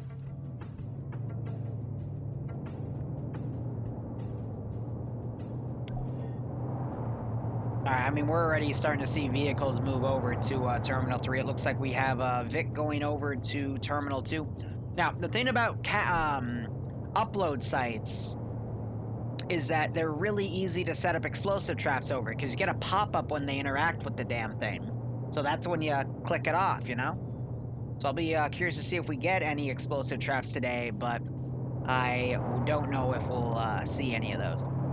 But yeah, like everyone is literally going over to Terminal 3 here. That is most of the force. We still have 2 groups of M113s here as well. And then an unknown NATO guy just chilling. Excellent. Yep, he's just vibing. It's Miller. It's fucking Miller. Was it Nemesis or Defensor? I think it was Nemesis. I'm wondering which side he's on. It's Nemesis. He is part of A1 for Blue 4 with Skelly, Azariah, and Eander. We also see Reaper's Insanity, who came in from my chat in there. And they're also with One Riot, who did pretty well the last 2 rounds. Oh, Night Owl almost sending his 113 flying without hitting his tree. Ooh! Almost had 2 113s ram into each other. Oh, fuck.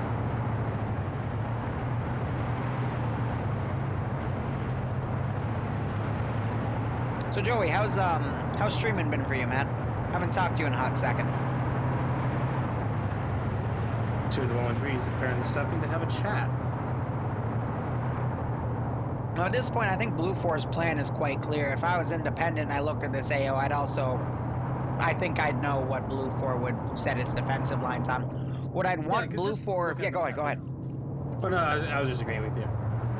So if I was Blue 4, though, I wouldn't, have everyone on defense. I would have people ready to, do some outflanks here. For example, this northwestern barn. Put a few guys in there. Wait for independent to start encircling, and you could probably have a few... Actually, no, that barn's a horrible spot. What's a good... I guess the barn's a little more to the west, because then you can at least use the force to go around, but, what's a good building that's, in the AO on the edge here? But, kind of out of the way. You got some compounds to the northeast. You do have the yellow T building, but you can't bring anyone on the second story to hide them. But I'd literally have a little fire team tucked away to go outflank any advance, because usually when you have a small force outflanking a big force, they do a lot more harm to the enemy force than just wasted manpower. Yeah. I don't know. I feel like this one is going to be very cut and dry. I could see them kind of pushing out a little to the northeast of Terminal 3. Those 2 long barns and that compound. I feel that, Joey. I feel that. Some intersections. As you long know, as it you're getting might it be all good to done, have a team, maybe 2 out towards there. But for the most part, I mean, they have that big open field that they can defend from the tree line, which you can see them already doing with these H barriers and stuff like that. Let's see, for an eastern flank, kind of similar deal. They have hills kind of creating a natural wall around the whole place. I mean, I'm not seeing a ton of downsides to just piling everyone in here like they're doing right now. I mean, so if I was Blue 4, focusing on Terminal 3, Independent is either going to come from the west or the northeast. Maybe they'll come from the south. But I wouldn't, actually no, knowing FNF and seeing their commanders, no, I would expect an attack from the south as well. Quite possibly a pincer maneuver between forces that would go take Terminal 1 and 2, and then an outflanking force to the south, but it might also come from the north. So I would, again, I'd probably have one of the M240s just run scout patrol. A few hundred meters from the Blue 4 base. It's slow to do it, but you don't really have anything else that's better. But I would try to find where Independent's going to come from, because since Blue 4 doesn't really have any units outside of defending the terminals themselves, they kind of have a little bit, you see, with Mosh, Daniel, Buckets, and Vagrant on the left side. They're on a rock, but you need something a little further right to also watch that, and that's actually the Matt team. Interesting. So they're going to try to hold the T intersection coming in to go to Terminal 1. That's actually not a bad idea. And if they need to, they can maneuver, but they also got some pretty good sight lines to the north where the other... it's a little weak right there, but they could reposition to hit something. Yeah, I mean... I think they're going to aim for that BTR, but I mean, the UAZs would also be good targets of opportunity. Hell, any vehicle loaded with guys at this point would be a good target of opportunity here. Yeah, I mean, it almost feels like, I don't even want to say cliche, but like obvious, this whole scenario. I mean, even from the map, you can tell what's going to be defended and what's not going to be defended. Let's be honest, though. This is weird. This feels weird to me. No, I get it, because this is a round 3. Everyone's tired, especially the EU guys that have been playing, you know, usually it's 6 rounds, but in this case it's 5 because EU had 2 rounds today. So, you know, it's more simplistic. It makes it easier. What? So, I see it. A truck. Okay, sorry. I guess he's testing the safe start invincibility. Right? Ooh. Well, there goes that truck. Wasn't being used anyway.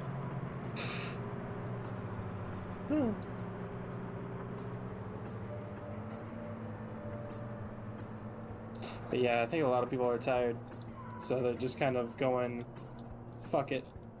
Looks like they have a decent force heading westward.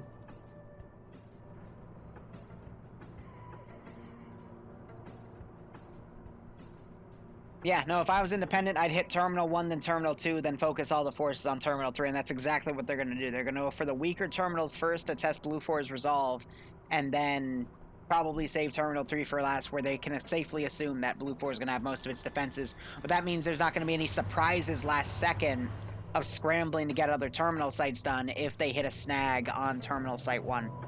It's 3, excuse me. Yeah, I'm interested in what you propose with your pincer maneuver. Yes, Iceberg, I watched it happen. It was beautiful. Get those out of the way. Absolutely beautiful. They're weaker. And then additionally using that positioning to do honestly, if they were able to, they could do a full encirclement, and that could really fuck them over. But I think at that point it would boil down to time, because the amount of time it would take for them to get down, clear both of those terminals, hack them, and move on and pierce this objective. It could be close. It could be close. I think Independent's literally going to ride the map border, which is like we saw with, just cut off from the zone, yeah. But they're going to ride that far western flank down south. The one thing dirty. One thing they gotta fear though is that Matt team has now gone on the offense. It's mounted up in a Vic at the edge of the Blue 4 border. I think it's gonna go convoy hunting. Yeah.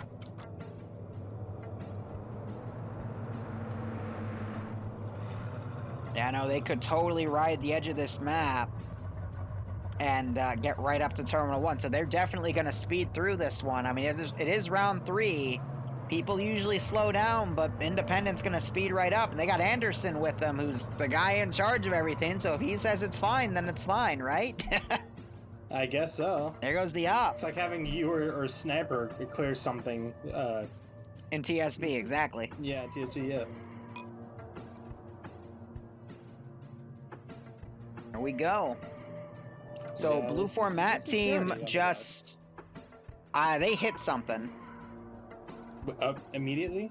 Yeah, they did a weird flip. That or a weird U-turn, but...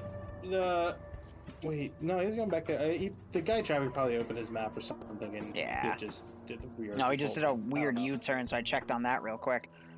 Independent, they've got some good spacing for their VIX, so it's not too bad. And we also have another force coming down, so it's probably going to be a pincer movement. I'm willing to bet it's a force split to go take Terminal 1 and Terminal 2 as quick as they can. Yeah, because they're not. It doesn't look like they're sending anyone down there towards Terminal 3. Although they are following the MSR, so they may divert a bit more east when they get the chance. Time will tell, I guess. What's interesting to note, now we wait with bated breath. Is that I don't think Blue 4 has any 50 cal HMGs. Just those M113s have M240s. It was only 240s. They don't have anything higher than 7.62. So it's gonna take a AT shot to take out the Green 4 BTR. Yeah, it's only one asset, but having it can make or break this op though. That's definitely the most powerful asset in the entire AO. Yeah, and Blue 4 it's contained completely, not like the 113. But Blue 4, they don't have the reloadable RPGs. They have the AT4s per squad. So they got one shot of AT and then the MAT guy, and that's it. So if that BTR is able to avoid shots, it'll be golden. However, I'm going to give credit to FNF. I've seen some pretty Eander-worthy AT shots in Friday night fights. See what I did there? Oh, yeah. See what I did there? I can... No? Okay. For reference, Eander... I mean, he's the guy that knocked out 3 vehicles in round 1. He's one of the best AT guys I know. He's better than me with the damn thing. But... Well, that's not saying much. Fuck off. Just trying to kill time here because Green 4 is riding the MAT barrier. We got the MAT team that's repositioned. Hats off to the MAT team for predicting this. They might be able to catch this independent truck on its own as it continues down the MSR. This straightaway is perfect for an ambush. 12 dudes. And he's... Buckets is the one who got that heli kill, wasn't it? In the first round? Yes. So he's already proven himself to be on his A game today. Okay, and, I'm gonna be honest with you, Barb. That doesn't mean much because that was a giant ass static target 50 meters away. But I mean, he knows what he's doing with the Carl Gustav. Let's go with that. Don't tell me that you know people who would not make that, who would miss that shot. A big off. I know. Yeah, but that's what I'm saying though. Friday Night Fights has really good PvP guys. Now they're gonna hear the other flank of vehicles move away. That might turn their attention away from this one truck though. Buckets needs to go back and look at the. Yep. All right, here we go. Buckets, no. Buckets. Buckets. Yes. All right, here we go. No, buckets. Buckets. There, he sees it. All right, come on, buckets. It's out of range though. What are you doing? What? The one to his east? Oh. They just let pass? Yeah. With 12 people filled to the brim. They didn't see it. Are you fucking kidding me? No, he saw it, but then he turned around again. So I think they're going to remount and try to chase one of these vehicles down. But yeah, that was infuriating. Or they could wait for more vehicles to come down, but they're thinking that this is the right side push and they just missed it. So, infuriation. I mean, that's 12 people in that fucking truck, and they're getting out now. That could have been amazing. Even if they didn't kill them all, that would have condemned them to a long walk to the nearest objective. But, Not stars true in down the my line. opinion because there's more Vicks out, but they're gonna now try to follow this vehicle in, and they might get caught out of position now. Hunters become the hunted, but I'm not seeing any rear security by this element. And Blue Four's gonna drive right into him. Hunting and yeah, they were going to hunt the fucking truck. He's and so now immediately shot at, but that's giving away Independent's position. Clown getting tapped in the face. He was the guy with the LR. Oh, wow. And yeah, they were not expecting this. Green 4 are taking... See, but this is the Matt team guy for Blue 4. You don't want to see this. Now you're seeing Coda mow down two Blue 4 guys right off the bat. Bucket's trying to counter to hit Coda. But now there's more vehicles coming. These guys are going to get encircled. They do. They honestly do. Mashi's getting the driver's seat. Bucket's getting the back. More smokes need to be popped, but they are holding here instead. The BTR. BTR's rolling up behind them. They need... I mean, it could work out where Buckets does a martyr play and gets the BTR, but dies. Coda, Neptune, Shade flanking around on the right. Blue 4's done here. This is going to be it. Oh, yeah, this little flanking team, this is it. Yep. This is a kill team. Bucket's seen it coming, but yeah, 3 against 1. There's nothing really had there. Mosh now also being caught in a one-on-one fight. Shape pushing up to the car to reload as Mosh switches to his handgun. Runs in the smoke, gets knocked out by a stray shot and killed. And now that's going to give Independent the Matt rifle with an assistant for extra rockets and a car to transport it all in. And so that's going to be another thing to help counter those 113s for Green 4. It just became a lot harder for Blue 4 to kill that BTR. And they still have those AT4s, which one rocket should be able to do the job, but single shots means they don't have any margin for error. Now we're back to waiting. I'm going to go ahead and ask my chat. Chat, how do you think this is going to go down? Blue 4's already lost an entire team of dudes. If we scroll down, Independent had 1 squad lead KIA and 2 members KIA'd and a few extra downs, but they're going to be medic back up. So 3 to 4 trade, but Blue 4 losing that that Matt rifle is going to be very, it hurts. Like, if they just waited, but they wouldn't have known that because they thought that was the push. They should have just taken that AT shot instead of holding, and, yeah, bit them in the ass. They got hungry, but this is round 3, and people do stuff like that all the time, so, oof. Well, I think this is Finn the Nut Hungry, but anyway, yeah, Blue 4 has almost completely consolidated into Terminal 3. One lone guy, the Green Shade V with that M240 Bravo, just watching over Terminal 2, just... What round is this? This is round 3, third and final. Meanwhile, everyone else is at Terminal 3, having a party, getting drunk, not observing social distancing, and having a good time while they wait for their impending doom. They just gotta wait for it. I mean, we do have Green Shade overwatching Terminal 2 with a machine gun. Not gonna lie, that could be... I just mentioned him. You did? Okay, no, you're right. I tuned out there. We're doing it to each other, but we're both fucking idiots. It's all good. He does have a 240 with it though, and he's just waiting there. He's just staring out the window like a creeper. But oh man, that's a pretty tough angle for him, to be perfectly honest, because the little box building's right in the way. Hey Joey, thanks for the tier 1 sub, man. Hope streaming's going okay. Hope the server stuff's going okay. Hope you're staying safe on COVID, and I hope you have been enjoying the Friday night fights after your raid. I don't know. Green 4 is going to consolidate. I feel like the southern group is going to push on Terminal 1, give the all clear, so the northern group is going to push to Terminal 2, and then it's going to just go out on Terminal 3. But we are seeing a 240 Bravo 113 being pushed out here. It popped a little bit of smoke. I don't know why. I guess just a troll, but it's gonna now go hunting for independent forces coming from the north, but it's probably not gonna do much because independent's all on the left flank by now. But I see go ahead.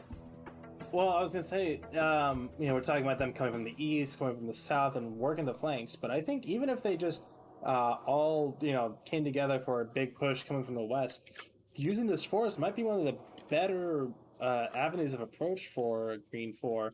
Yeah, right. We already talked about the northwest FNF approach, is the great, big field being a death trap. North is a bit better, but the Biggest PvP roads fence I really know about, at tight least. and narrow. I think it would be a tough sell to attack. But from the southwest, using, I mean, there's a lot of low ground to maneuver through, lots of stuff to conceal. Having infantry push up and screen for the vehicles could really get them close enough to be effective without exposing them to suppressing or defending fire. Like a pirate chowder. Send in Goat Team 6. I love it. That moment you leave your Shout out GF to stranded on Outcast the road with the cause you call are out. an esports game caster. And I'm interested to see Wow, how Outcast. Independent is going to react to Terminal Wow. 1 being ouch, completely abandoned. Fuck you too, buddy. Because I don't have a we've car. seen it before. If I had a car, I would have But at gone the and same grabbed her, time, but I don't like- have a fucking car right now, so there's not really much I don't can know. fucking they do might rush about Terminal it. 2, they might Feel take free to go Terminal get her 2 chicken much more nuggies. slowly. Jerk. In anticipation, but we shall see. Outcast is bullying me because of Bloodwing got a flat tire today, but I can't do anything about it because I don't have a car right now. So now he's giving me shit for it. But meanwhile, Independent's gonna capture Terminal Site 1. Again, now we've got global chat tied to the spectator slot so we can see markers that are put down. So Pierce is marking Platoon 1 going to Terminal 2 and Platoon 2 going to Terminal 1. Where is Pierce a part of, though? Is that Blue 4 making fake marks? Yes, it is.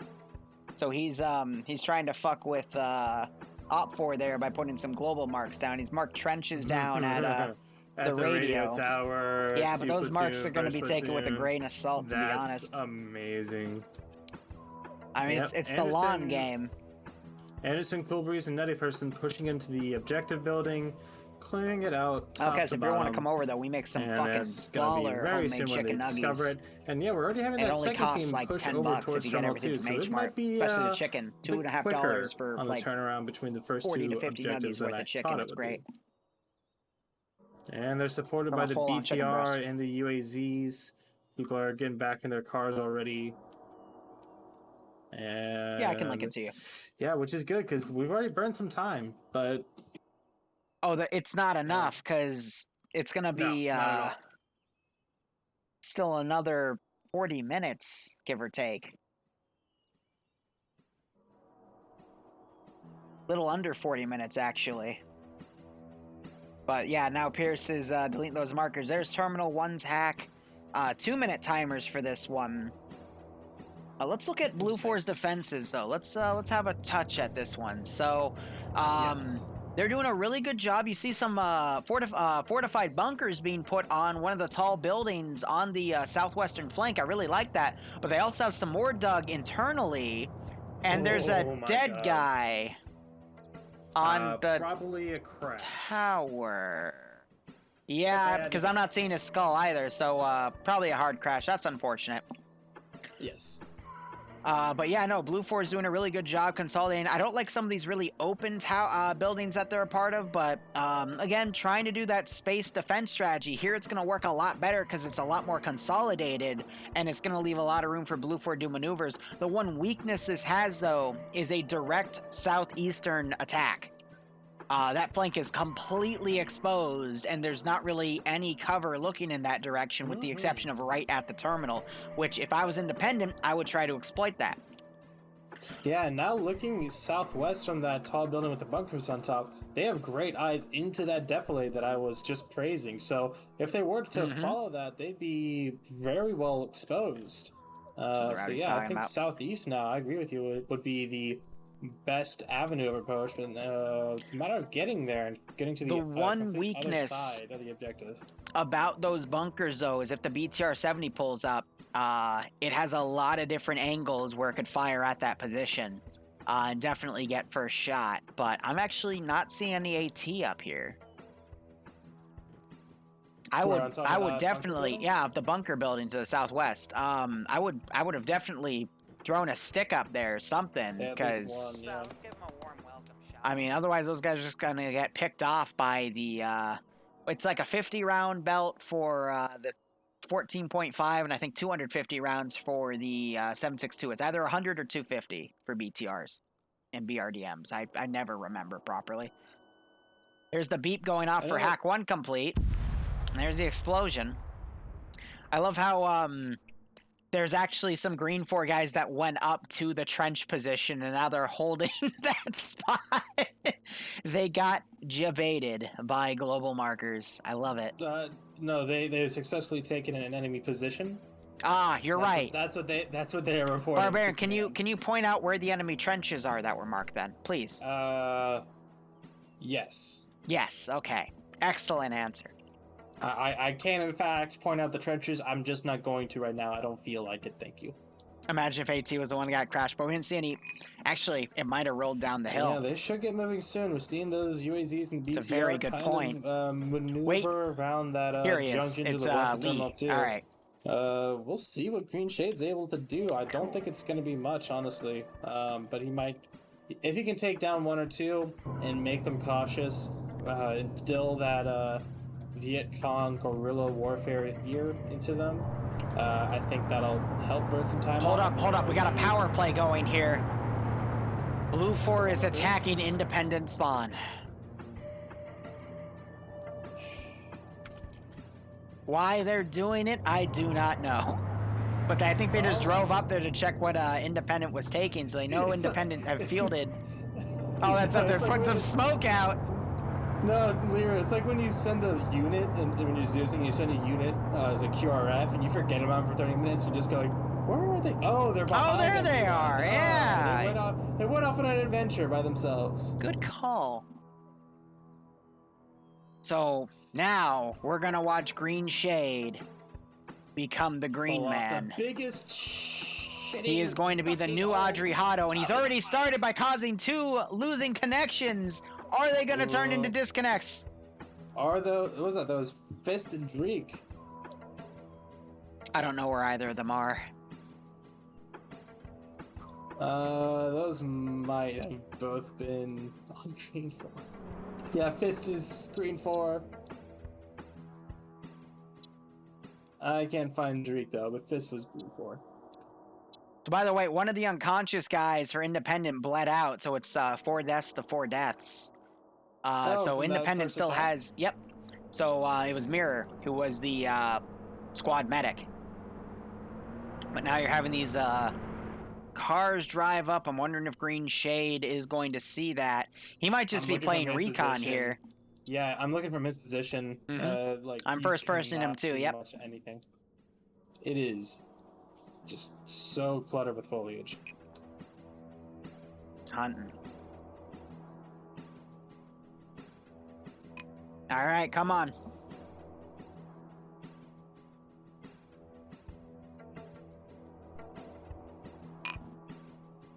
You know, if Shade intends to actually use his position to shoot, he should have shot this window out so he could bipod it. But I think he's literally just here to scout instead. Which is weird why you'd have a... like a 240? Maybe he's going to try to get behind them, but he could also get breached. It's a weird call here. Who knows? I mean, Green Force starting to surround the Terminal 2. They're not seeing anything or anyone. They're being cautious on approach, and rightfully so. Green Shade seeing some movement. He's going to catch Mags running into the building as well as Vong. Yeah, Mags doesn't see anyone. Vong doesn't see anyone. He's pulling the gun out on a different window. Sets up the bipod. Oh. Watching sideways go in.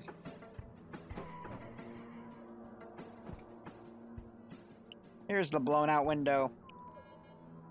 There's a terminal hack. Yeah, so he's using that other window to scout from because it left a really small slit to reduce his profile. Now he's at this open, broken out window to bipod on. I'm watching his first person to see if he tries to line up a shot here. Decent idea to kill zone, but he's starting to get stopped by some of the trees here.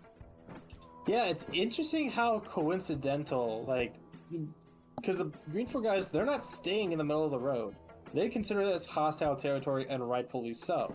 So they're not, you know, leaving themselves open to an ambush like this that Green Shade is trying to do. So it's very favorable for them. And Green Shade, yeah, he's put his gun back on his back and he's biding his time because they're not giving him an opportunity. Still being very, very smart with this, in my opinion. No, but I like the idea of having a machine gunner stay back and try to make a kill zone out of this. He might get an opportunity here as he notices independent cross, but he just has to be patient. But if he can knock out 5 guys, he's going to make this even. And it looks like he spotted a few guys opening up. Two kills right off the bat. Wow. And that Dishkim is now going to open up on those tracers. Pretty accurate guesses. And he needs to just lay low. He needs to reload the box. Reload the box and lay low. If he just goes prone in that warehouse in that second floor, they're not going to find him. They're guessing, but they don't know for sure. I say as they douse the building he's in. Oh, he might go and try and get Pyro Man. This is actually pretty fucking entertaining. I don't like where he's bipoding because he's right next to a bunch of open windows here. He needs to reload that box too because it's only 100 rounds. He probably dumped 25 to 30 in those 2 guys. And his foot's poking out the through the wall as well.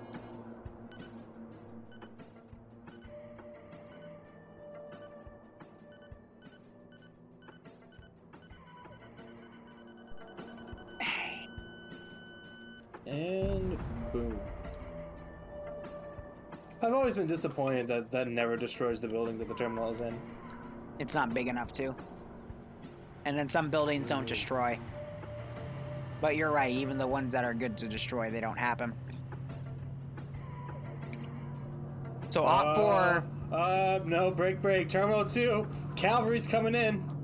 Oh no, from the rear. But Op 4 is going to try a southern attack, which is where Terminal 3 is the weakest. Base Spirit isn't into 240. He's poking out the back with his G36. Da-da-da-da. Da-da-da-da-da-da. They're going to go rescue Green Shadow. And he's fired. I mean, they just drove right next to Saber, who's the MAT team gunner for Independent. No, he stole... That's the Carl Gustav he stole from the Blue Format team. He's literally just... Is he just buying time for fucking Green Shade so they forget about him? I guess so. Power Man's still looking at the warehouse. What? He hasn't forgotten. Just added a bunch of smoke.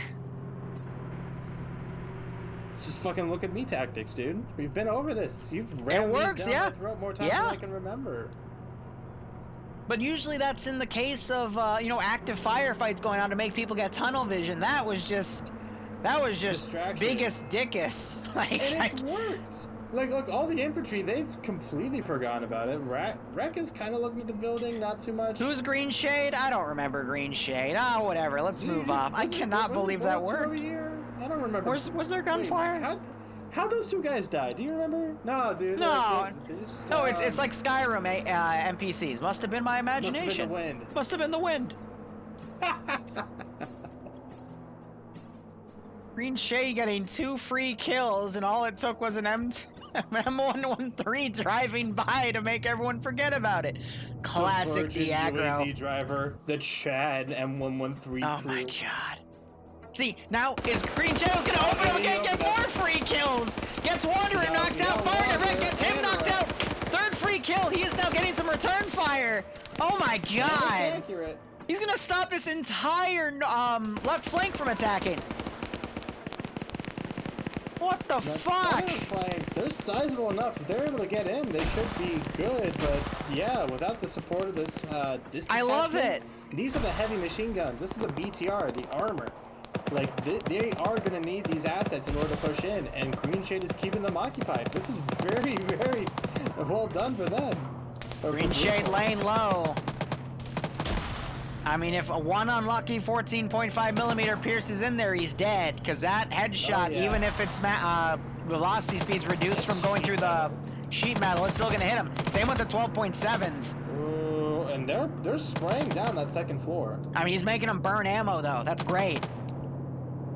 What's interesting is that he hasn't opened any of the doors. I'm working on Wanderer. He's not made an attempt to look like he's left. He's not made an attempt and the 113 driving by, almost getting a run over kill. They're not allowed to do that, but distracting with the smoke. But are the UAZs gonna try to run him down? Because the UAZs could totally run down those Vics. Well, then Bassbeard could switch to the 240 Bravo and try to suppress, but Jesus Christ. I don't know why he's hanging out the back. There's no way he's out of ammo. What is this strategy?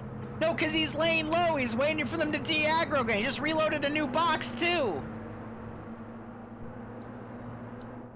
How is this working? If we don't know what we're doing, they can't possibly know what we're doing. How is this working? Green Forest like, we're gonna ignore the fact that he just like murdered 3 people and injured a 4th. Like, fuck. Tom's just picking up Wanderer. They're just kind of walking away together.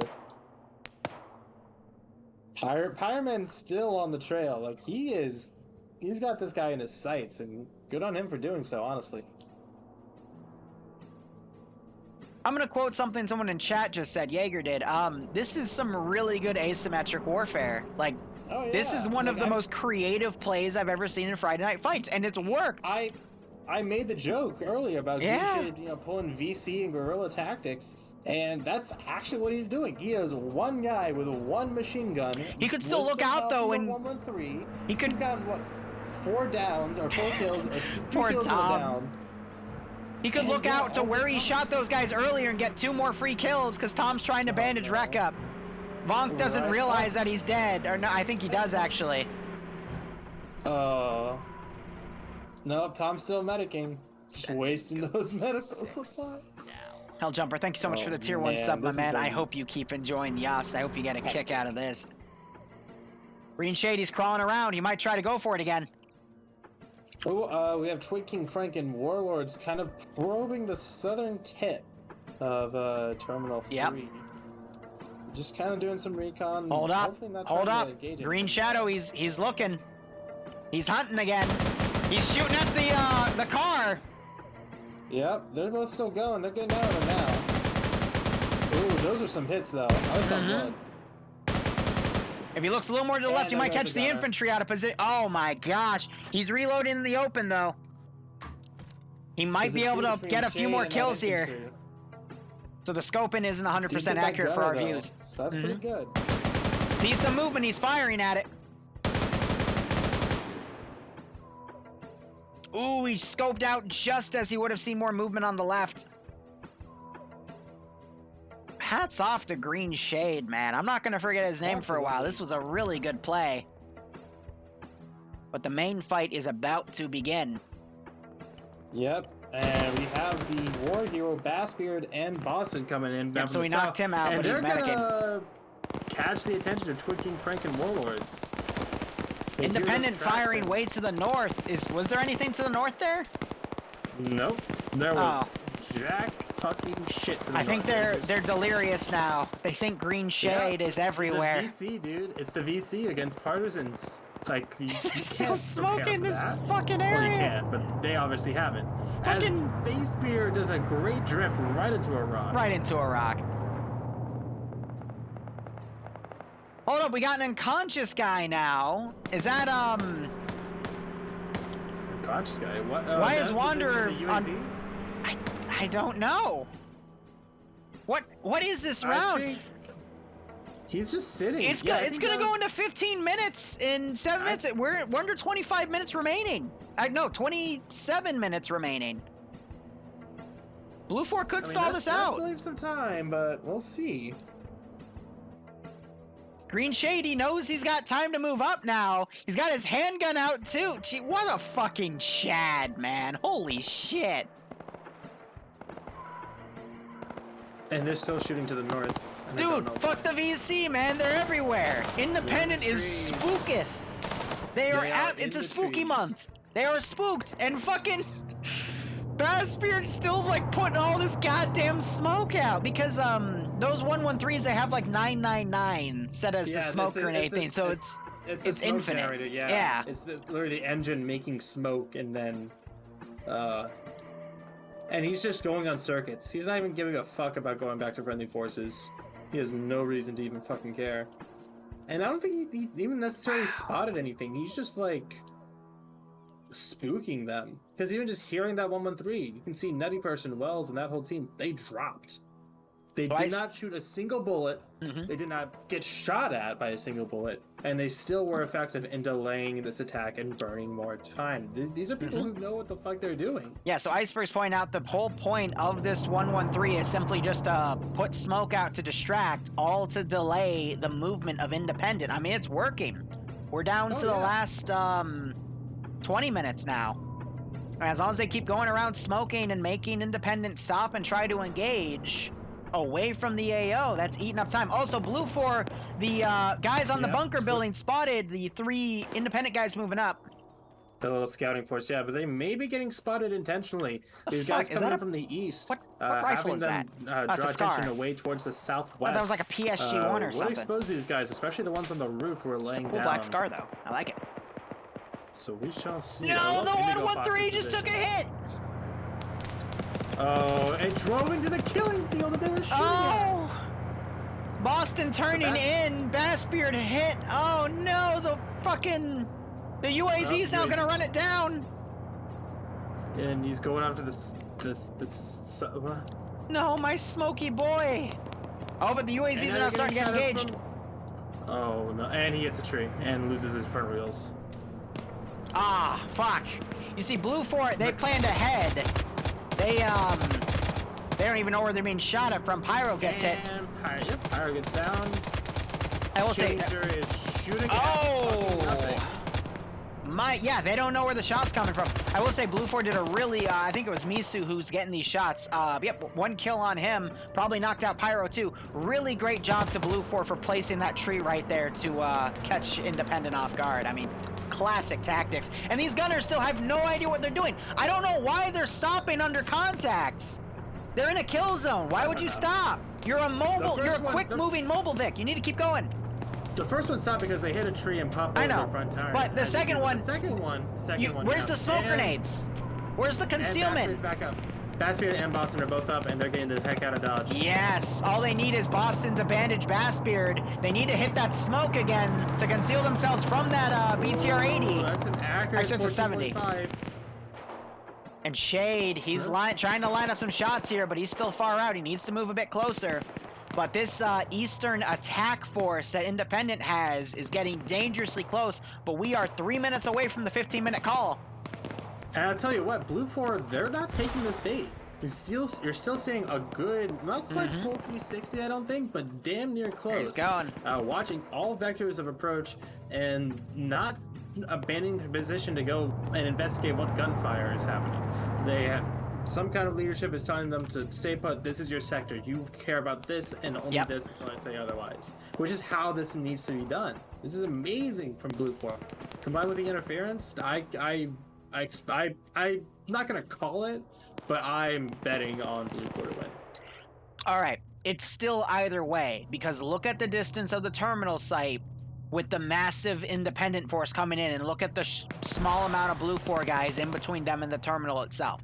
It can still go either way because there's still and they can still have the rug pulled out from under them. Oh my God, what are they? Setup that Blue 4 has. What are they doing? They drove right into the BTR again. Okay, so I'm gonna take that as Caster's curse and just like say I fucking lobotomize them with my commentary because holy shit. And well, there that goes. So that was Saber with the commandeered AT4, excuse me, not AT4, Carl Gustav blowing that vehicle up. Seriously, yeah. Oh, that's unfortunate. By the way, Boston, oh no, that's 2 deaths. Never mind. I thought I got 2 kills. I'm like, how did he get 2 kills from that? But now Independent's starting to close the gap. 15-minute warning is going to be called in about a minute and a half. But Independent this close to that spot, unless Blue 4 pulls some really good PvP and rearranges their units to go deal with that from the northern flank to the southern, Independent could easily steamroll this defensive line. But I'm seeing names like Victor Koak, Skelly, Galil, Night Owl, Nemesis and Flying Finn. I mean, Pierce even. Butters and Kevin need to figure out what the fuck is going on around Victor them. Just got bamboozled there. But we got that Overwatch tower. Butters and Kevin. No, look at Anderson. Anderson made his way to the guard post. Next to Kevin and Butters without being detected. So he might be able to poke through the window and get both of these guys. That defensive line on that guard tower doing some work. Also, we have Green Shade, unfortunately going down at our core, but he was able to get another kill. Hold up, I'm gonna look up Green Shade real quick. Only 2 kills total. That should be a lot more. Had to have been at least 4 because he got 3 kills in the initial, yeah. and then I saw another dead body over there, so he was on 5. I don't know why it's saying he only has 2, big push coming in eastern tip of objective 3. They've made it. They got a fire team in, and treat this like D-Day. They gotta cross this guy's down, yeah, because he's too much in the open. Get into that meaty goodness inside once they break that shell. Anderson's scaring me with his position. He could easily look out the window and take some guys out. But apparently got shot. Cullen going down on the roof. There's the 15-minute call. And we need to see more support from these guys on the rooftops providing overwatch. Matozo, Fisher, they're starting to turn over there now. Erickson in the warehouse, I think he's looking that way too. So they're reacting well enough, and if they can keep this Western force away, that could be. So real quick, I think the Green 4 attack to the north is going, northwest is going to be useless because they're at the edge of a tree line in the top part of a kill zone, and they're being suppressed by Blue 4. Also, that BTR 80 is toasted right now. Absolutely toasted. So that I did hear an AT4 shot earlier, so that thing's down. Yeah, what the fuck? So it's up to this, I heard an AT4 shot earlier, like about a minute ago, so I'm willing to bet that was it. Phoenix Overlord, there's an AT4 at his feet. I think he's the one who got it. Again, old guard TSB, we train him well. Actually, no, what's that trains him well. So good shot by Phoenix there. Draco, thank you so much for the resub. Western Force being there and engaging. T5 Bay is part of the 29th ID. It's keeping them so I would assume T4 Herb is also part of that group as well. So 29th ID. Hurt here and there, they lost which the I would assume is BTR and all infantry that. division. BTR, that is unequivocally a bad thing for Green 4. But they're keeping this group occupied. I assume that gun's disabled too. Mannerheim taking some shots. Multiple hits going in his legs. I think he's trying to get in the gun to make sure it's still working. I'm not seeing any movement of it, so I think it's fully disabled. That's gotta suck. But those Green 4 guys, they need to pull back, mount up in some sort of vehicle and reposition. I don't see any Vicks though, so I have to kind of flank around on the southwestern, or excuse me, the western flank. But Independent, I mean, their numbers are getting crunched here. I don't know. I mean, we got some more guys that have started pushing along the western flank for Blue 4, forcing them off of those bunker towers to alleviate the eastern flank coming in. We just had some explosive traps go off, but they were fruitless, unfortunately. And I mean, it's neck and neck right here. Yeah, Erickson's up in that gray warehouse. He just took out one guy over on the eastern flank. Great little 2-tap. And yeah, that's southern front. Tweaking's gotten in. Warlords and Dooley are trying to bust in. As Blue 4 vacates the area for them. Yeah, Blue 4 needs to call more guys from the western flank to pull in, because otherwise they're probably going to have the terminal taken right out from under the nose. But I assume when the 2-minute timer warning for the terminal goes off, you're going to see everyone on the western flank for Blue 4 pull in immediately. Ooh, shock infantry tactics coming in, but just hitting an empty fucking cistern. Honestly, the western, southwestern group, all of these guys behind this building and whatnot, this needs to collapse, and they need to go and just try to recapture a defensive line outside of this building, because it's going to start getting very messy. Yeah, the doors itself are on the southwestern side. I think that's the only way actually in there. No, there is also a door. There's a side door. Yeah, it's a little side door too. So having 2 emphasis kind of splits it up. Good for the attackers.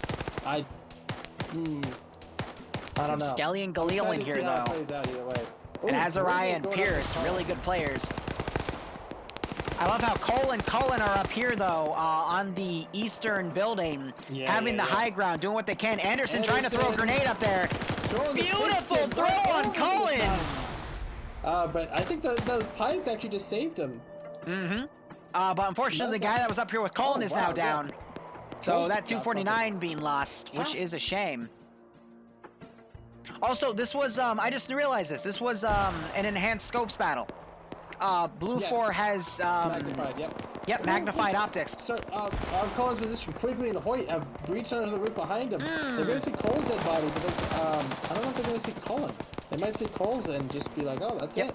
Blue Force pulling back from the western approach. Mannerheim was playing dead in the BTR, and then got the turret working, is firing up there. Ooh, that's gotta suck. By Anderson. Anderson! And he's getting Hoyt as well. Oh, did he? So that means Anderson saved. Never mind. Anderson just killed Colin with that. And then, oh wow. And then shot Colin. He wanted the kill for himself. Reaper's now pushing out with Galil and Skelly. Anderson out here trying to look in. Gets him. Reaper being a bullet magnet here. Anderson forced to reload. Skelly almost taking off Reaper's head. They need to go back in the building. Grenade goes out. Yep. Two of them out in the open. Oh, there goes Reaper. He got reaped right there. But they need to shut that door and keep holding defensive because they need to wait for Blue 4 to go send in the reinforcements here. Colin and Hoyt woke back up, quickly still down. Oh dear. Oh, Twicking's gone onto the roof of the bunkers, and now he's being suppressed from Cholt. Yep. With a 249. Actually, no, 240. So he's got to be careful walking Anderson around is the guy in charge of FNF, so I expect nothing less. Doing a really good job keeping this place locked down, spearheading for Independent. He's only got Montgomery and Sholin, Hoyt, and Quigley woke back up, and wow, yeah, they take out Cullen finally, which is kind of surprising. Here's the deal. Independent has the time to regroup with that northern force coming down, but if they keep fighting 1-to-1 here, Blue 4 has a slight numbers advantage from what I see, but Blue 4 is completely mispositioned here. Twig King sniping Dova down. Yeah, both teams are disorganized, and it's going to come Look down at that SA-58 fire. Reorganize themselves quicker and form a push into the objective. If it's Blue 4 that is able to do it first, then they're going to be able to hold those two doors and wear this thing down. But if Green 4 is able to push in quick enough, and then it's not so sure. Dingo runs EU, Anderson runs NA. Got it. Thank you, Iceberg. Given the numbers that they had, like you said. We got some heavy hitters. Montgomery and Anderson, Sholin, Hoyt, Quigley. These are all guys who have been here before. They've been around the block. Potato's playing dead in a knocked out tree, by the way. I think he's waiting for more Green 4 guys to come around. Might catch Lurch out of position, though. I like that he's rolled on his side there trying to wait. That's cute. That is cute. I like that a lot. All right, so Green 4 regrouping. They got a full fire team here. We see some heavy hitters. Scholl and Montgomery are definitely two really good units. They're going to lead with Anderson with the tandem heat warhead. They're probably going to try to open a door and then fire it in. That would be devastating. We also have Drake here with them. And I'm trying to look. Hold up. Anderson just got picked off by Mazio and Rory on the second story. To the west. Nice shooting. But again, Blue 4 of those magnified optics. It's tough. Yeah, ACOGs, RCOs, like... Drake might open that door. He's trying to pick which one. We just heard AT get fired. I don't know what that was. That was AT firing off. It knocked out Mito and Lurch. Potato also pushed up. I have no idea. I don't see any downed AT next to him. It sounded like it was some sort of RPG shot. Jane has that RPG 42 out mode, but I don't know. Who knows? So Sholin, he's got a PCAM. He's setting up an explosive charge at the doors. Oh, talk about a warm welcome. 7 minutes remaining. Independent are, again, if they pull back and regroup, they'd be a bit better here. But Blue 4 keeping that numbers advantage, as we're seeing Blue 4 doing slightly better on their trading. Dooley now climbing up there. Pickles might spot him.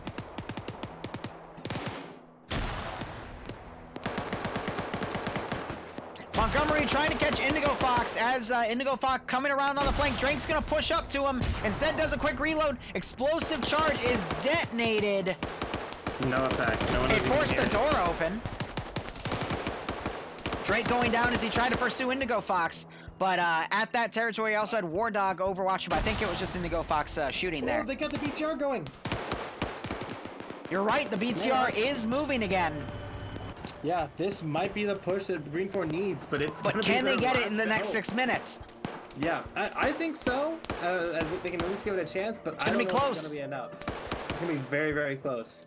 because with this northern team now being all but obliterated, Quigley, Montgomery, and Chillin are the last ones that are up. Over to the west, Fucking Lurch Potato. woke back up, but Jane and Meteor are both down, being hunted by Potato. Potato doing a good job harassing that force. Julie just goes down. Dude, look at Quigley. Oh, Quigley just went down. He was shooting through the open windows, managed to knock Jeff out, get another kill in there. But he was quickly spotted and taken out. But that is a great flanking action he tried to do. If only he had more of his UGLs for that. Sholin is stealing the Blue 4's idea. He just placed down an explosive charge right on that smoke. Yep, just saw some suppressing shots in there. I think Galil got him tapped. No, Galil's further inside. They are camping this section. And rightfully so. By the way, Lurch is down. Potato looked out the window and shot him. Good on Potato. He's stopped an entire independent force on his own. Now he's got a BTR look in his direction. Uh-oh. Yep, just about. Again, as long as Blue 4 keeps making good trades, of course you'd want them to survive, but At Blue this point, 4, Blue 4 has look such at a numbers advantage. They can be a bit more aggressive as Montgomery gets taken down in the back. by Pickles. That he has a marksman rifle too. That was a quick two-tap to the face. Pop, pop, pop. Absolutely beautiful.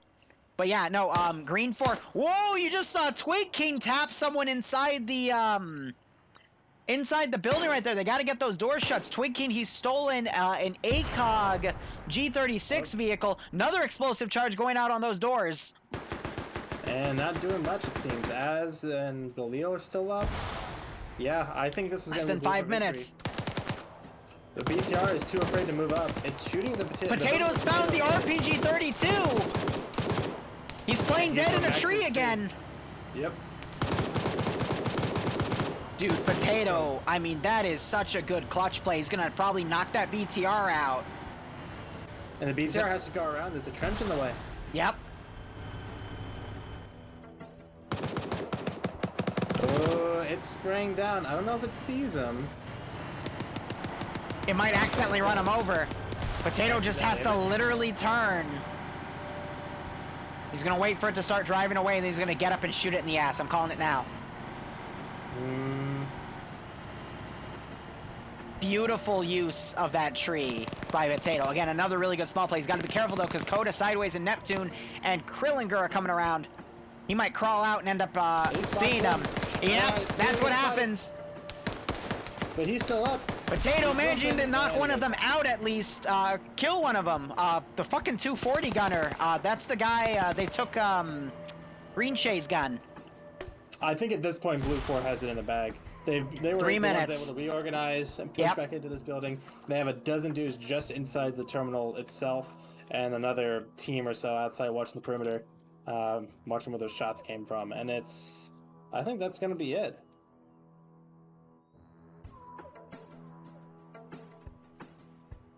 All right, Sholin, show me something amazing. Gillinger executes Potato, or tries to. Looking for the head. Finally he found the head. Good for him. It's always good to find some head. Sholin throwing a grenade in there to make sure that that position's not being camped anymore. That's just going to tip off the defenders here.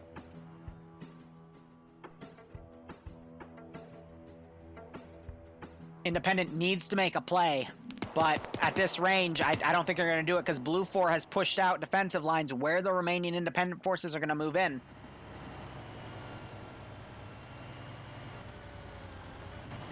I mean, if Twig Queen were to get on this roof and look into the building, he might be able to catch a few more Blue 4 guys out of position. But Blue 4 is doing a really good job laying low in that area. Azariah is still holding that door, but no one else is looking at that door. So if Sholin wins that fight and comes around, he could... Go ahead. Pickles is doing some kind of play. Well, okay, well, never mind. Pickles is dead. He is... The amount of 7.62 he is tanking to that chest. Dude, the amount of bullets. He's dead. Not dead yet. There's the headshot, but holy fuck, dude. Those vests, those fucking vests, man, holy crap. Dude, that's the FNF retextures for you there. Azariah skirmishing with Sholin. Sholin pulling out now. Twig King going up with them, though. 1 minute remaining. Riot trying to flank around, catching Twig King out of position. Knocks Twig King to his legs. Twig King returning fire. Twig is crippled now. I don't see it. I don't see Independent getting this. They can start suppressing through that door with this 14.5 millimeter. That 14.5 will pen too. Oh, you have Flying Finn. Look at fucking Flying Finn right now. He's in a tree. The fucker is in a fucking tree. Where? Oh my god. He loves his trees, man. Now he's literally firing at the fucking... When the tree He's shooting out the optic of the fucking BTR. He actually cracked it. That is incredible. And oh, he's getting a haircut though. He's still alive. The tree protects. The tree, dude, literally, he's just wiggling his character left and right to avoid headshots. And there's the time limit. Twig King taking a shit ton of bullets. There's no overtime. No, that is a blue 4 win. They're gonna let the last breach happen, but no. Grenades going out. Skelly's down. He's bandaging himself in the corner. I want to see how this plays out. You know, actually, they might do overtime just for the sake of it being round 3, but App getting his face tacked. Sideways. Grenades going in all around. This is a good effort from Green 4 to breach in, but that was a bad nade. Sideways down from a bad nade, down to Neptune Krillinger. They're pulling away, though. Show's pulling up to the main door. Finn sees him. Big explosive trap. And Cosmonaut takes down 2 buildings. Wow. And is the nail in the coffin for Green 4, I think. Don't say that. There's still 4 Green 4 guys. It's about a little over 2-1 for Blue 4. Scully woke back up for a second, but then got dumped again. Krillinger trading off, utilizing the smoke, pushing in. And Krillinger doesn't exist anymore. Oh, that crossfire. Phoenix now trying to flank around on the rear. He might catch Sideways and Neptune out of position. Dooley is also woken back up.